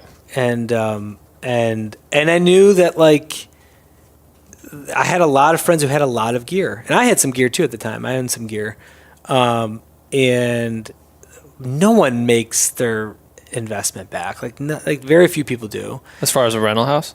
Oh, no, as far as an individual. Oh, like sure, back then, right? Like people were buying these really, because now like the expensive cameras were coming out, the Reds and everything. Everything was out. The Alexa was out. I think, it was still a little bit for like the Mini and the Mirror to come out. But so all this expensive gear was out, but no one was making a return on their investment. And then also the barrier to entry to get gear as an independent, as a filmmaker, as an indie, was challenging. I mean, I've got nothing against rental houses. I prep at rental houses still to this day as a DP. I love going to a rental house, but it was harder. It was they're 9 to 5. They require insurance, and it was It's challenging and it's intimidating too. So I was just like, holy crap, like this could be a new way of Right. helping people create content, and then also helping people pay off their investments or their debt of investing in all this gear. So I remember like I had like 2 days left in San Francisco shooting, and I just Stop caring. Oh yeah, dude, I could not stop thinking about it. Yeah. I was like, I've only had a few things that have happened in my life where it's like I can't stop thinking about it, and that was like one of them. Right. And so I came back to LA, didn't know what the hell I was doing because I don't know how to build a marketplace. I knew how to research. I was asking a lot of friends, a lot of filmmakers, like what do you think? Like what do you need? Built I didn't build a web page. I designed the homepage because like I'm visual and like that was the low hanging fruit. Like Right. to feel like I was being productive. Like a Photoshop. This is I looked at Airbnb and some other like sharing economy websites, and I was like, oh, I'll just like look like, oh, what's that font? Okay, I'll make it look like this. But like, what's that? That's not going to do anything. So I did that. I was researching. I was trying to find if there's anyone that was doing something like this, and no one. I couldn't find. I was researching like sharing equipment, sharing cameras, whatever. Couldn't find anything except something found me, which was one day on Facebook, an ad popped up for ShareGrid. This is where people get confused, the part of the story. I was like, what? Yeah, I know. Which at the time was my other two partners who had the exact same idea up in Silicon Valley. They were working for a tech company. They worked at Groupon. I think I can say that. Which is like a really successful way to get back massages. Yeah, right. Fucking love Groupon. We get the best Thai massage. Woo! Yeah, but that's an app that is really good at getting people to buy services easily and quickly, in a quick way. And they were the two lead product designers of the mobile app. Oh, crazy! Which at the time was like when they were the lead designers, that mobile app was the number one grossing mobile app in the world. Like they made Groupon was like killing at that time. They were making so much money, hand over fist. So they were the lead designers on that. But their backstory is Marius went to film school, actually, worked at PBS, worked at Samsung, worked in production for a couple years in New York, and then kind of found his way into product design and working at Groupon because he's fucking brilliant and like decided like he liked design because he's such a good designer. So he just kind of started doing that. And then Arash, our other co-founder, is just a photographer by hobby. He's like a really good photographer. Right. So they just, I think we're riffing ideas and just came up with the idea one day that they would, why don't we start this, this marketplace where our friends have cameras and they can rent it out and make money and people can rent gear for cheaper. But, so they built a landing page. And you didn't know them? Did not know them. They built a landing page which promised the world. It said insurance and you'll save money and you'll make money and whatever. It was like promised everything, but it was literally just a landing page with a sign up form. Just to like collect some emails. Right. Okay. And so they did it to just test to see if the idea was viable. They were like, like, guys, check out my design. Whip this up. Which was awful. My design was so much worse. But yeah, so, back to me, when I saw that, I was heartbroken. I bet. I was like, fuck, this is a really beautiful website. They have a 415 area code, so they're San Francisco based. It looked like it was live. It looked like it was about to be live. It looked like everything was built, which is why they're so smart. Yeah. Because it wasn't. But so I gave up for like about a week to 2 weeks, and I was like bumming, man. I was like, I thought I had it. This is a great idea. I really think this is like my next move. But hats off to these guys. Looks like they're doing it. Which was like a really good learning lesson because I think like by like hit week 2, I was like, fuck this. I'm emailing these guys. Like I can't. Like I can't do this on my own anyways. Right. I remember saying to friends like I need to team up with people that know how to do marketplaces and websites. And like, I don't know that. I just know this industry and what it needs. But I need people that know how to build a website, basically. Right. So I was like, and then also looking at their website, they were in San Francisco. They were very photo based. It was like a lot of like DSLRs that were like the photos that they were. So I could tell that they maybe didn't know the cinema world down here and like what was like the opportunity down here. Right. To really change the game. So I emailed them and I was like, hey guys, I have the exact same idea. And in fact, here it is. Like, here's my like stupid drawing or, mock up. You did send it to them. Oh yeah. Sick. Yeah. That's I wanted to prove to them, I'm not bullshitting. Like, I have the exact same idea. Look at all this time I put in. Yeah. So those are good days well spent. Yeah. Ugly website. But I was like, but I can tell you're photo based. I can tell you're an SF. I think there's an opportunity down here in LA. I would love to bring this to LA and like, let's do it right. Let's go after cinema. I didn't say in that many words, but I basically teased to that. And then they responded. We set up a Skype call. In that call, I really sold it. I told them, I said, I'm going to do this either way, but we should join together. And it looks like, from your experiences and my experiences, we could, kill it. Yeah, do some damage. So, and they, that's when they were like, yeah, it's not built yet. I think maybe later they like confessed. They're like, yeah, like there's nothing. We'll think about it. Nah, man, it's not even built yeah, yet. there's nothing. So I basically joined ShareGrid at a really early stage. I mean, they had been working on it for like a couple months, very part-time, very like a couple, I don't want to speak for them, but it was part-time for them. In San Francisco, and now they're in Seattle? They're in Seattle. They were in like Mountain View area, so like Silicon Valley area, right? Which is where Groupon is. Right.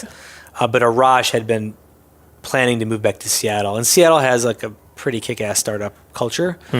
So when Arash had moved back, and then his brother had been living there, Siavash, who's like our early employee / technically a fourth co-founder, who's a lawyer. Siavash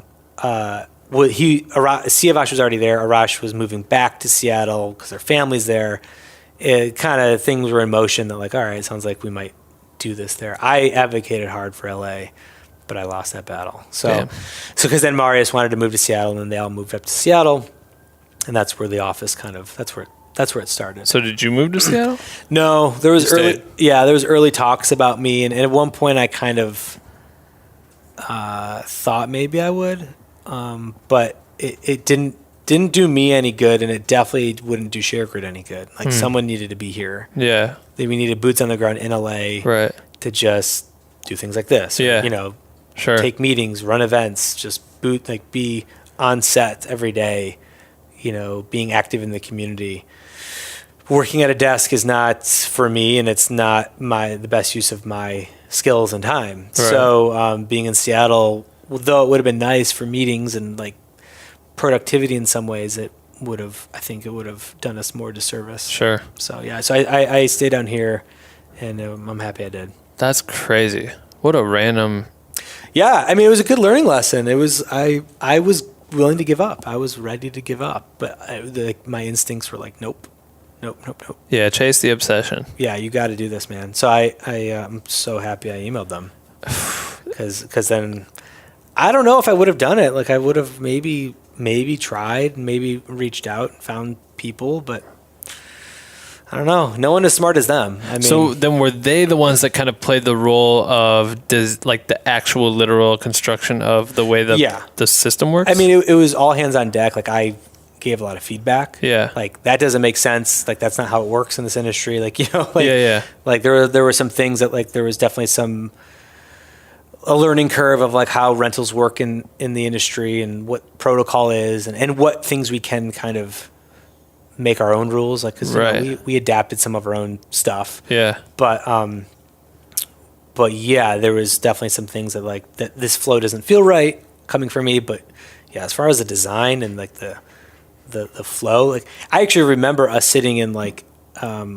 were in Vancouver for some conference or something, and we just spent the whole time in like our hotel conference room, just like literally writing like the FAQ of like ShareGrid, and then like the terms, and then also like building like our flow chart Wow. And so it was awesome because they needed me to tell them like, Yeah. this is not how this doesn't work, or what happens when this happens. Like, you're dealing with filmmakers, Right. You know. But then they're like coming from Groupon, where it's like, gotta be 2 clicks or less, and like all these crazy rules I've never heard of. I don't know if it's 2 clicks. That's so interesting though, to think like that perspective from a Groupon aspect. Yeah. Like, it's so interesting. Yeah, To bring it in. no friction. Like Fuck. and you go on the site and we're dealing with insurance. We're dealing with Right. Which is money, equipment, IDs, a lot of really sensitive, important things, and it's still a pretty painless process. It's remarkable, you know. I mean, I take some credit, but like Jesus, like they're brilliant people. So when you go like starting a business that eventually is like taking on capital, you know, what is that process like when you guys finally felt like it was in a place where you're like, all right, cool, we know for sure this is going to work. We need XYZ to complete it. Let's go chase money. Yeah. And then hopefully spend that money not only to fuel you guys so you can quit your jobs. Yeah. Because when this started for them, were they had already left Groupon? No. They were still with Groupon when they started their thing. Oh yeah. Or like doing other jobs. Yeah. So then everyone was like shaking hands and we're all dipping out of our jobs once we can get this money and start focusing on They it. left a little earlier. Yeah. Than I, but then I wasn't ready yet. Like I still had some jobs, and I knew also financially that like, you know, starting a startup, even though we were funded, like we weren't taking great salaries. Like I knew I was going to take a big pay cut. Yeah, for sure. For sure. Like we agreed, like we not going to be selfish. We're not going to take a lot of money that needs to go back into the company. The company needs to grow. So I was like, all right, well, I need a little runway to like work as much as I can this year to just put away money. Right. So I mean, I like worked up until like the day. Yeah. I was just shooting a lot. And then July, I went full time. Yeah. So is it, I guess when you start something like that, where do you guys have to throw the most of the money at? Is it like coding and shit? Or is it more so about like talking to lawyers and figuring out how insurance policies can work and we were advertisement? We were very lucky with 𝐂𝐕𝐎𝐑𝐈𝐓𝐄 early on. Oh, right. Because he was a lawyer. So yeah, he that's was like, sick. That was like, most people don't do that. I think, I don't know, most companies I don't know have he's our COO. But like to have like a law background. Is he still practicing law? Like, is he's full time with us. He's he's just our general counsel now. He's our lawyer. Sick. But he handles like terms and, you know, if there's issues and partnerships and contracts and everything like that. And yeah, dude, going into this new market that's never been done before. And then also an important thing is the insurance. Like we found Athos Insurance. Actually, I found them. We were getting laughed at by insurance companies because we were like, they had this landing page. I think it promised insurance, or no, maybe it didn't promise insurance, but we had a survey where we asked people what they wanted, and the number one thing was insurance. Yeah, like, gotta have insurance on this. Right. Like everything's got to be covered. We're like, oh, okay. Well, it looks like we have to figure out how to cover people's equipment on this marketplace. We're talking hundreds of thousands of dollars worth of equipment for some people. This is like crazy. Yeah. So we were calling like all these insurance companies, and sorry to call them out, but they laughed at us. Like they were like, "No, you can't do this." In fact, one of them, I won't say who, accidentally forwarded our email to one of their colleagues with us CC'd and was like, "Can you talk to?" They didn't say this, but basically the attitude was like, "Can you talk to these assholes? Like they don't know what the fuck they're doing." Like they basically like they were like wrote like LOL. I love that. Like they're basically trashing us, right? And didn't know that we were CC'd, and we were like, "Oh, thanks, buddy." So then I can't remember how. I think through just Googling, I found Athos Insurance, which was this like boutique insurance agency company in Pasadena, who was in the film world. They do events, they do insurance for everything. And they were like the first company to like already dive into building like an online insurance platform for their website. And we're like, this is what we need. So we set up a meeting and we agreed to like, you know, right away she saw it. She was like, yeah, this is perfect for us. Like we wanted an insurance company to partner with, to have a seamless process on our website so that when you're renting, you can buy a policy through them. Yeah. But the problem is back then nothing was automated. It's still to this day, like the fact that there's fax numbers in like the foot of like some of their emails like is mind blowing to me. Like they still use fax machines, and they still were definitely using fax machines back then, and it was like a really slow process. So no one had an infrastructure back then to like integrate with us to automate insurance, but Athos did. They already had some proprietary stuff on their website where you can buy a policy. So it was kind of like the first steps. Then we just kind of built an API where their system and our system talk. Meshed. Yeah, which was like 6 months. Like we were ready to launch. And then when we realized like we cannot do this without insurance, we held off on launching for about six to 8 months to build this thing, which had so many bugs and so many, problems because it's like it had never been done before, but we had to make sure that it was working properly before we launched, because we're dealing with real-time insurance for really expensive equipment on rentals that are happening like tomorrow. Yeah, there's no room for error. No, and people are renting on Saturday in their underwear at like, 10 p.m., and so like how do you build a system for that? Right. So that was a challenge, but we could have not found a better partner. How sick is that all the old have been in the game forever are saying no? Of course they are. And then the new wave meets the other new wave and can form a perfect partnership. Yeah, because it was Kat and Eileen. They're it's president and vice president of Athos. They're like sisters to me now. They're like, love them. They're forward thinking. They're younger. They get it. That's sick. And they were like, yeah, this is awesome. Let's try it for sure. So we made a contract and we signed it and just started working together. So and that was 2014 maybe, or maybe early 2014, right? Or maybe spring of 2014 we started working together on that. And then January 2015 is when we launched. And I'm sure as they grow with you, they're learning so much about what they can do on their capabilities. Yeah. It's probably sprung for them for sure, and they've grown. They've moved an office, and they've I think tripled their team. I mean, they're killing it. That's sick. And the cool thing is their policy on ShareGrid isn't tied to ShareGrid. I mean, we want you to use it on ShareGrid, but it's a policy. So you buy a policy on ShareGrid through Athos, you can use it anywhere. It's a legit insurance policy. Yeah. Wow. So it's great for them. How do you feel like in the years, is there a lot of claims that come? Are people breaking gear? I feel like when I rent gear, I'm so cautious. You know what I mean? Like I'm terrified that I'm going to ruin someone's shit. Sure. Accidents do happen though. So are you guys dealing with that a lot? Is that pretty Not common? a lot. I mean, it happens. Yeah. It doesn't happen as much as I think people want to think. Yeah. I think I know that it's just a nature of production. Like I know rental house owners. I've worked with rental houses. They're dealing with the exact same problems. Right. They're dealing with broken gear from either there's people who are inexperienced maybe, but then there's also we've had claims from like union commercials where they dropped a camera or something broke. I mean, or a filter, whatever. Something happens.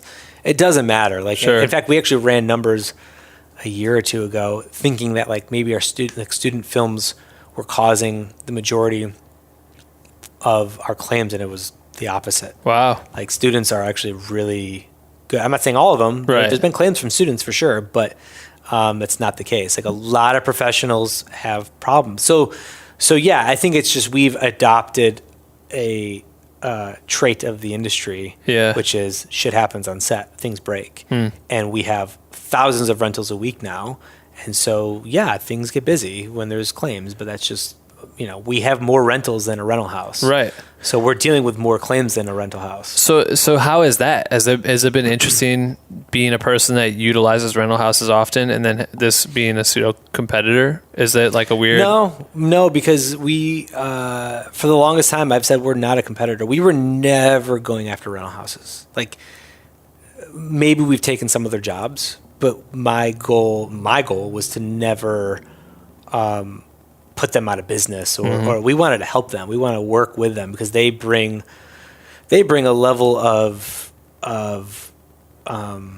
expertise and customer service that, renting out of someone's garage can't do. Right. You go to a rental house, you have gear that's been prepped and checked, and you have a prep floor, and they buy you lunch, and if something goes wrong on set, someone comes within the next hour with a new camera. I mean, Right. it's like top level service. Like customer service at a good, successful rental house is like the best. Yeah. So I knew that we were going to piss some people off.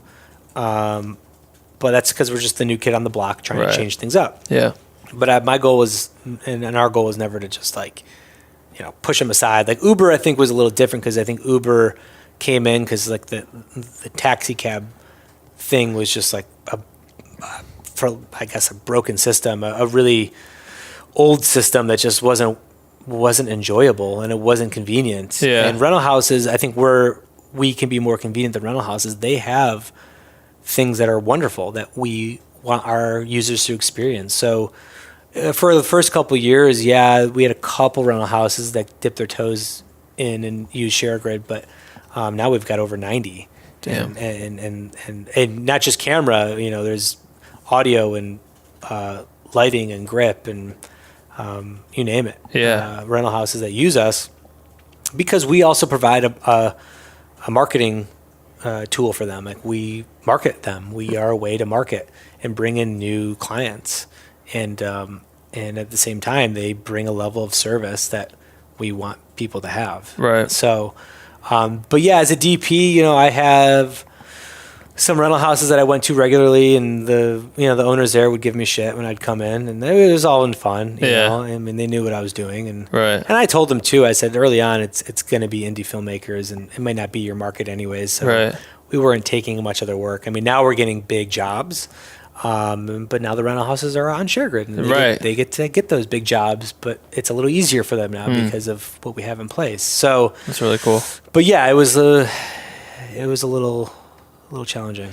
Is it out of all the aspects of it, what's been your most enjoyable part of ShareGrid aside from like the stories? The people. Yeah, just meeting people. Yeah. This, right? Meeting you and through Chris, and yeah, hands down.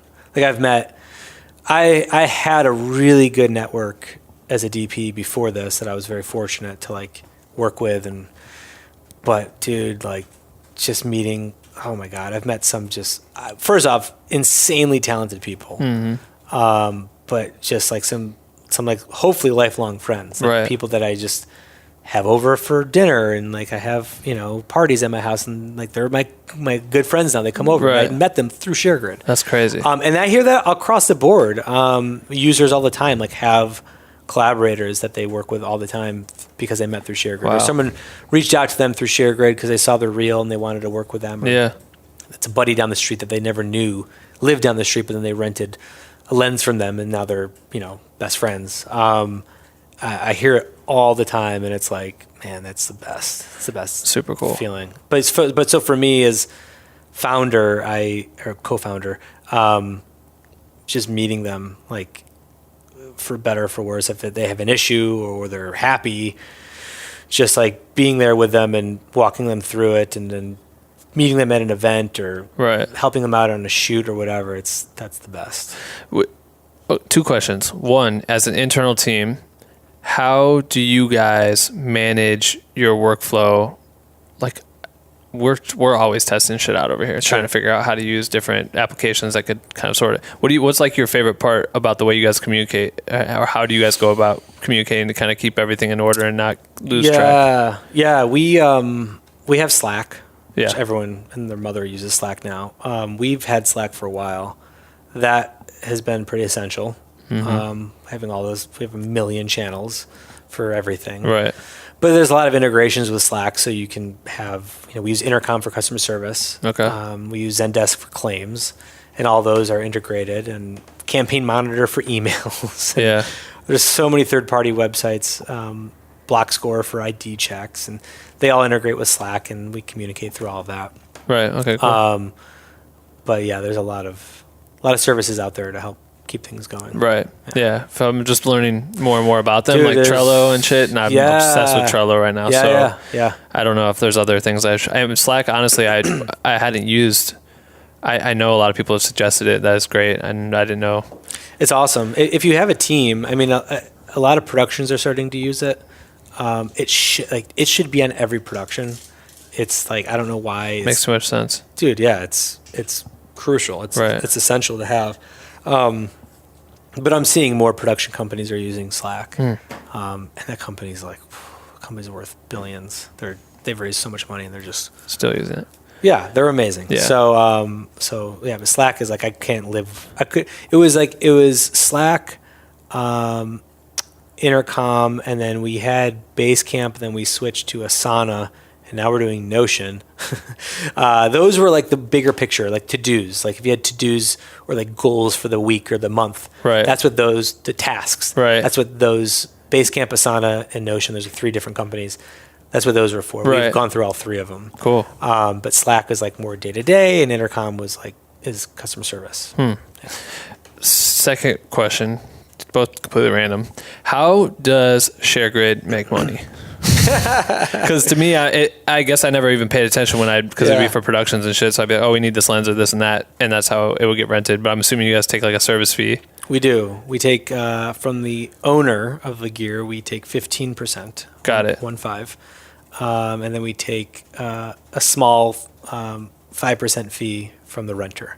Got it. Yeah, and that, I mean, it's a fair trade. Yeah, it goes towards all the ID checks, the insurance, right? And there's just a lot that goes behind the scenes to just make a rental happen. So to keep it going, like, yeah, we have to charge something. It's a fair fee. Do you guys do advertisement or anything like that on your site for, like you said, for like rental houses? You guys would? No, we've thought about it. We've been approached a lot by brands to put, advertisements. It's a tricky it's a slippery slope because we want the user experience to be clean and with no interference or no distraction. Right.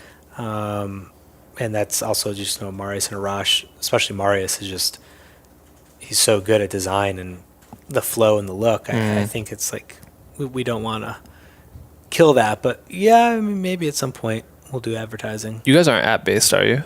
Not yet. Are you moving that way? We will. It's on the roadmap. It's like, the number one requested feature. Sure. It's again, because Marius and Arash came from a mobile app and building a website that is like mobile friendly.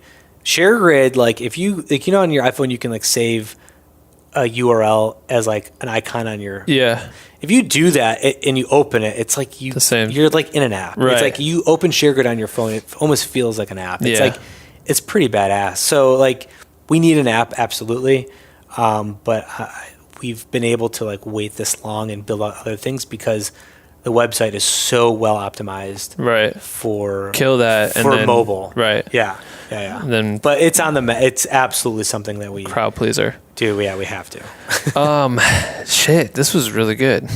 How long has it been? We did 147 so far. This is nice. Yeah, and I still got Q&A, but we're saving that. There's other things. What I mean, fuck, dude, you've done so much shit. It's crazy. And what's hilarious, actually, and I'm not even gonna lie to you. Me and Dave were sitting there, and I'm like looking at your credit list, and then he's like, "How old is he?" And I was like, "Man, I don't know. He's got to be older.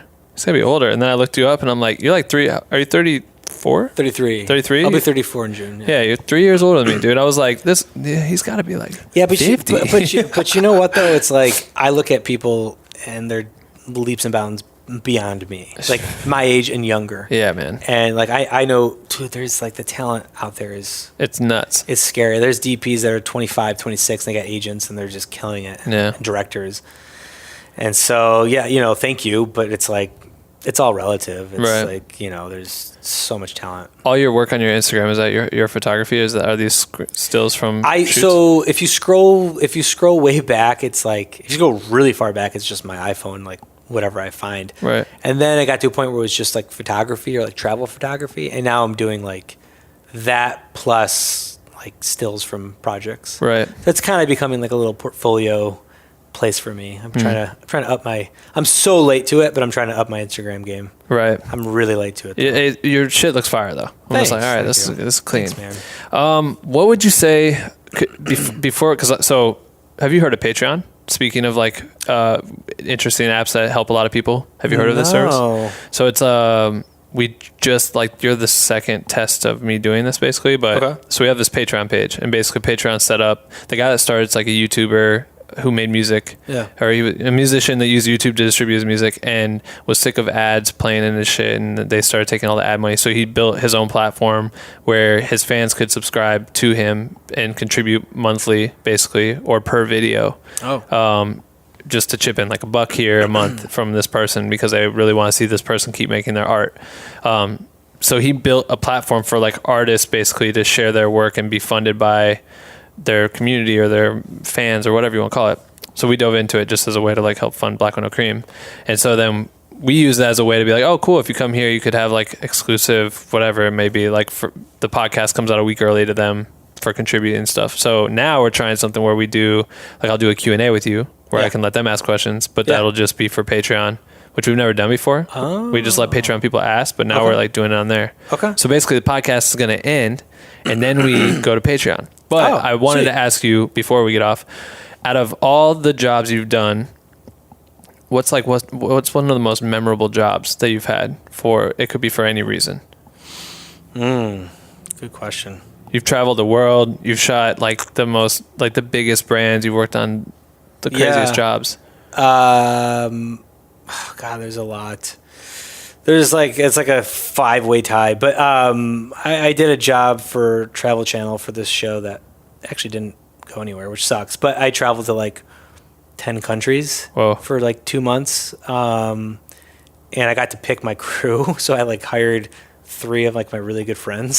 Sounds so sick. It was like such a good job. It was the best. It was amazing. So like I was traveling the world with 3 like really good friends and like shooting like beautiful stuff. And yeah, that was cool from just like the travel aspect. I mean, the show didn't become anything, but just to have that experience. Yeah, that's pretty incredible. On someone else's dime, of course, was great. But yeah, I'd say that, or I don't know, man. I mean, like I've got a funny story if you have time for it. Yeah, really quickly. Yeah. It's just because it's memorable, just because it's like now it's just so funny to talk about. Back in the Mad TV era of my friends, Jordan Peele was on like the last season of Mad TV, and he was like, you know, people knew him. I was like, I didn't watch Mad TV, and I was like, I don't know who this dude is. Right. And he had a script for a short, and he gave it to my buddies Adam and John, who worked at Mad TV. And they were like, yeah, Boardhead Brothers, we'll shoot this for you. And they're like, all right, we're going to shoot the short for one of our cast members from Mad TV. And I looked him up and I was like, okay, he's a comedy. And like, if you watch his stuff, he's a goofy. So I was like, and it was a serious, like creepy short, which is his style. Right. And I was like, what the, like, okay. So it was like, it took place in like a deserted town. And we found one, asked for permission to shoot there. They didn't get back to us. We still went there anyways, which was trespassing. So we got this cargo van, got all of our gear, Jordan Peele smoking weed in the van, like at 5 a.m. with us. And this is like 2009, by the way. And driving out to the desert to shoot this short. And like we start and like, dude, like the first like couple of shots are beautiful. Like I'm like, this is amazing. His performance is amazing. It's like creepy. Like I could tell right away that like this was gonna be something special. And then like we knock on the door. We broke into like a deserted house. Basically. Oh shit! And it was like the guy that manages like the whole property of this deserted town. And he was like, cops are on their way. Like, what are you guys doing? So we like gave him money and he like called off the cops, but we had to get the hell out of there. And we have this footage, and I've asked Adam and all my friends, where the hell is this footage? Oh God! But like, cut to 10 years later, and look at Jordan. Dude, Peele that would and be what he's so doing. cool. Yeah, it was a short just starring him, and it was like all of the tones of like funny, creepy, weird, like ahead of his time, man. Horror. Yeah, it was all there, and so like I'm calling it now because I bet you he will have a feature at some point that's going to do with like it was a post-apocalyptic story, and with like a dude who has like a doll that he talks to. I love this. And maybe I shouldn't be saying this. He's like, fuck. Yeah, I don't know. But like that was the story. And so Cool. Yeah, so like I wanted to tell people that because I think it was just like it's just a funny thing that never happened, but like but my point is you never know who you're working with. 100%. You never ever know. And I wrote him off. Like I'll admit it. I was like, psh. But then the second the camera was rolling, I was like, oh no, this dude's talented. Right. He's smart. That's crazy. He was smart. He was a really smart guy. Don't be too quick to judge. No. You should ship him a drive. Find that footage and just ship it to him. One of them has it. One of my buddies has it. That would probably blow his mind. I want to see it. That's so cool. So badly. All right. Before we switch over to the Q&A, the Patreon Q&A, I always do this thing where if people listen this long into the episode, if you made it, you're a trooper. Yes. I'll let you pick a hashtag, right? So then I tell everyone to go to your Instagram and comment on whatever the most recent Instagram post you have is, and then tag me at Ben Rovers World so that we both know that they made it because they're using a hashtag that they would only know if they listen to this. So it can be whatever you want. People pick some wild shit. Oh, man.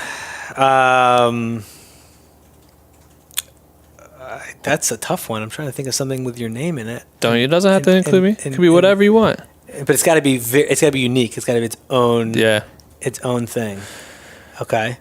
You got to help me with this. What have people done in the past? Hey, what did Justin just do, Dave, for his big bags of Kush or something? He had just gotten done smoking a lot of weed, so it was like his. Everyone has some random. One of my friends that directs documentaries, he was like, he didn't know what to say, so he's like, I don't know.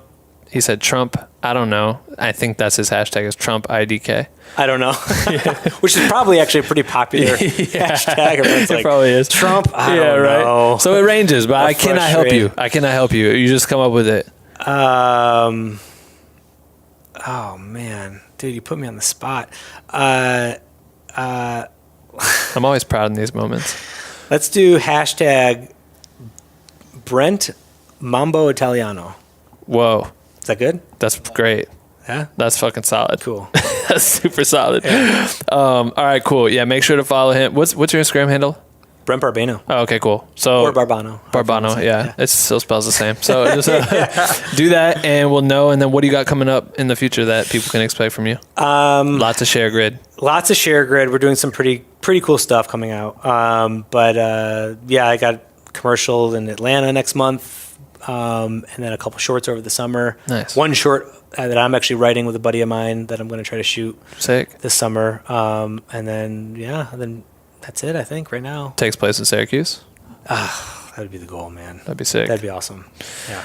All right, cool. Well, this was fucking awesome, dude. You killed this shit. I appreciate you coming on. Thanks for having me. Everyone, look up ShareGrid if you haven't. Check out his work. It's amazing. I'll obviously preface this in the intro, but thank you. Incredible, dude. Thank you. This is fun. All right, cool. Audio only, or not audio only. It still has video, but you get what I'm saying. I gotta figure out how to segue out of this shit. Yeah, to the Patreon only. So we're gonna end it here and then start there. Are these going to be the questions that were on the Facebook page? Yeah, so I'll ask you some of those questions. Those were tough. Let's riff. You read through them? Yeah. Shit. Some of them I don't think I have an answer for yet. Well, we'll get to it. Okay. Brent Barbano. Man, episode 83 is a hell of an episode. Thank you guys for listening. If you learned anything, if you had any takeaways from this episode, please jot those 3 takeaways down and DM me those or post them on your story and tag me and Brent. That'd be cool so we can know what you liked. Again, the Patreon experience is available. It's a great Q&A experience. I think we talked for another 25 minutes. So if you guys want to hear about that, he talks about traveling the world, how to travel the world with his gear, just different types of things. We jumped into a bunch of different stuff in the Q&A experience. So patreon.com/blackwindowcream. You can unlock all the Q&A experiences there. It's new. We're trying it. I think it'll be cool. Shop BWNC to get some merch. Leave some reviews if you can. And I think that covers it. Yeah, that does cover it. We have a bonus episode on Patreon as well. Every month we're gonna add a fifth morning roast. So we do 4 publicly on right here on YouTube and iTunes and Spotify. But if you want that 5th one, it's on Patreon. Hell yeah! All right, cool. Appreciate everyone listening to this. Next week we have Rome Ramirez, motherfucking singer of Sublime. So if you want to hear this shit, that's crazy. Tune in.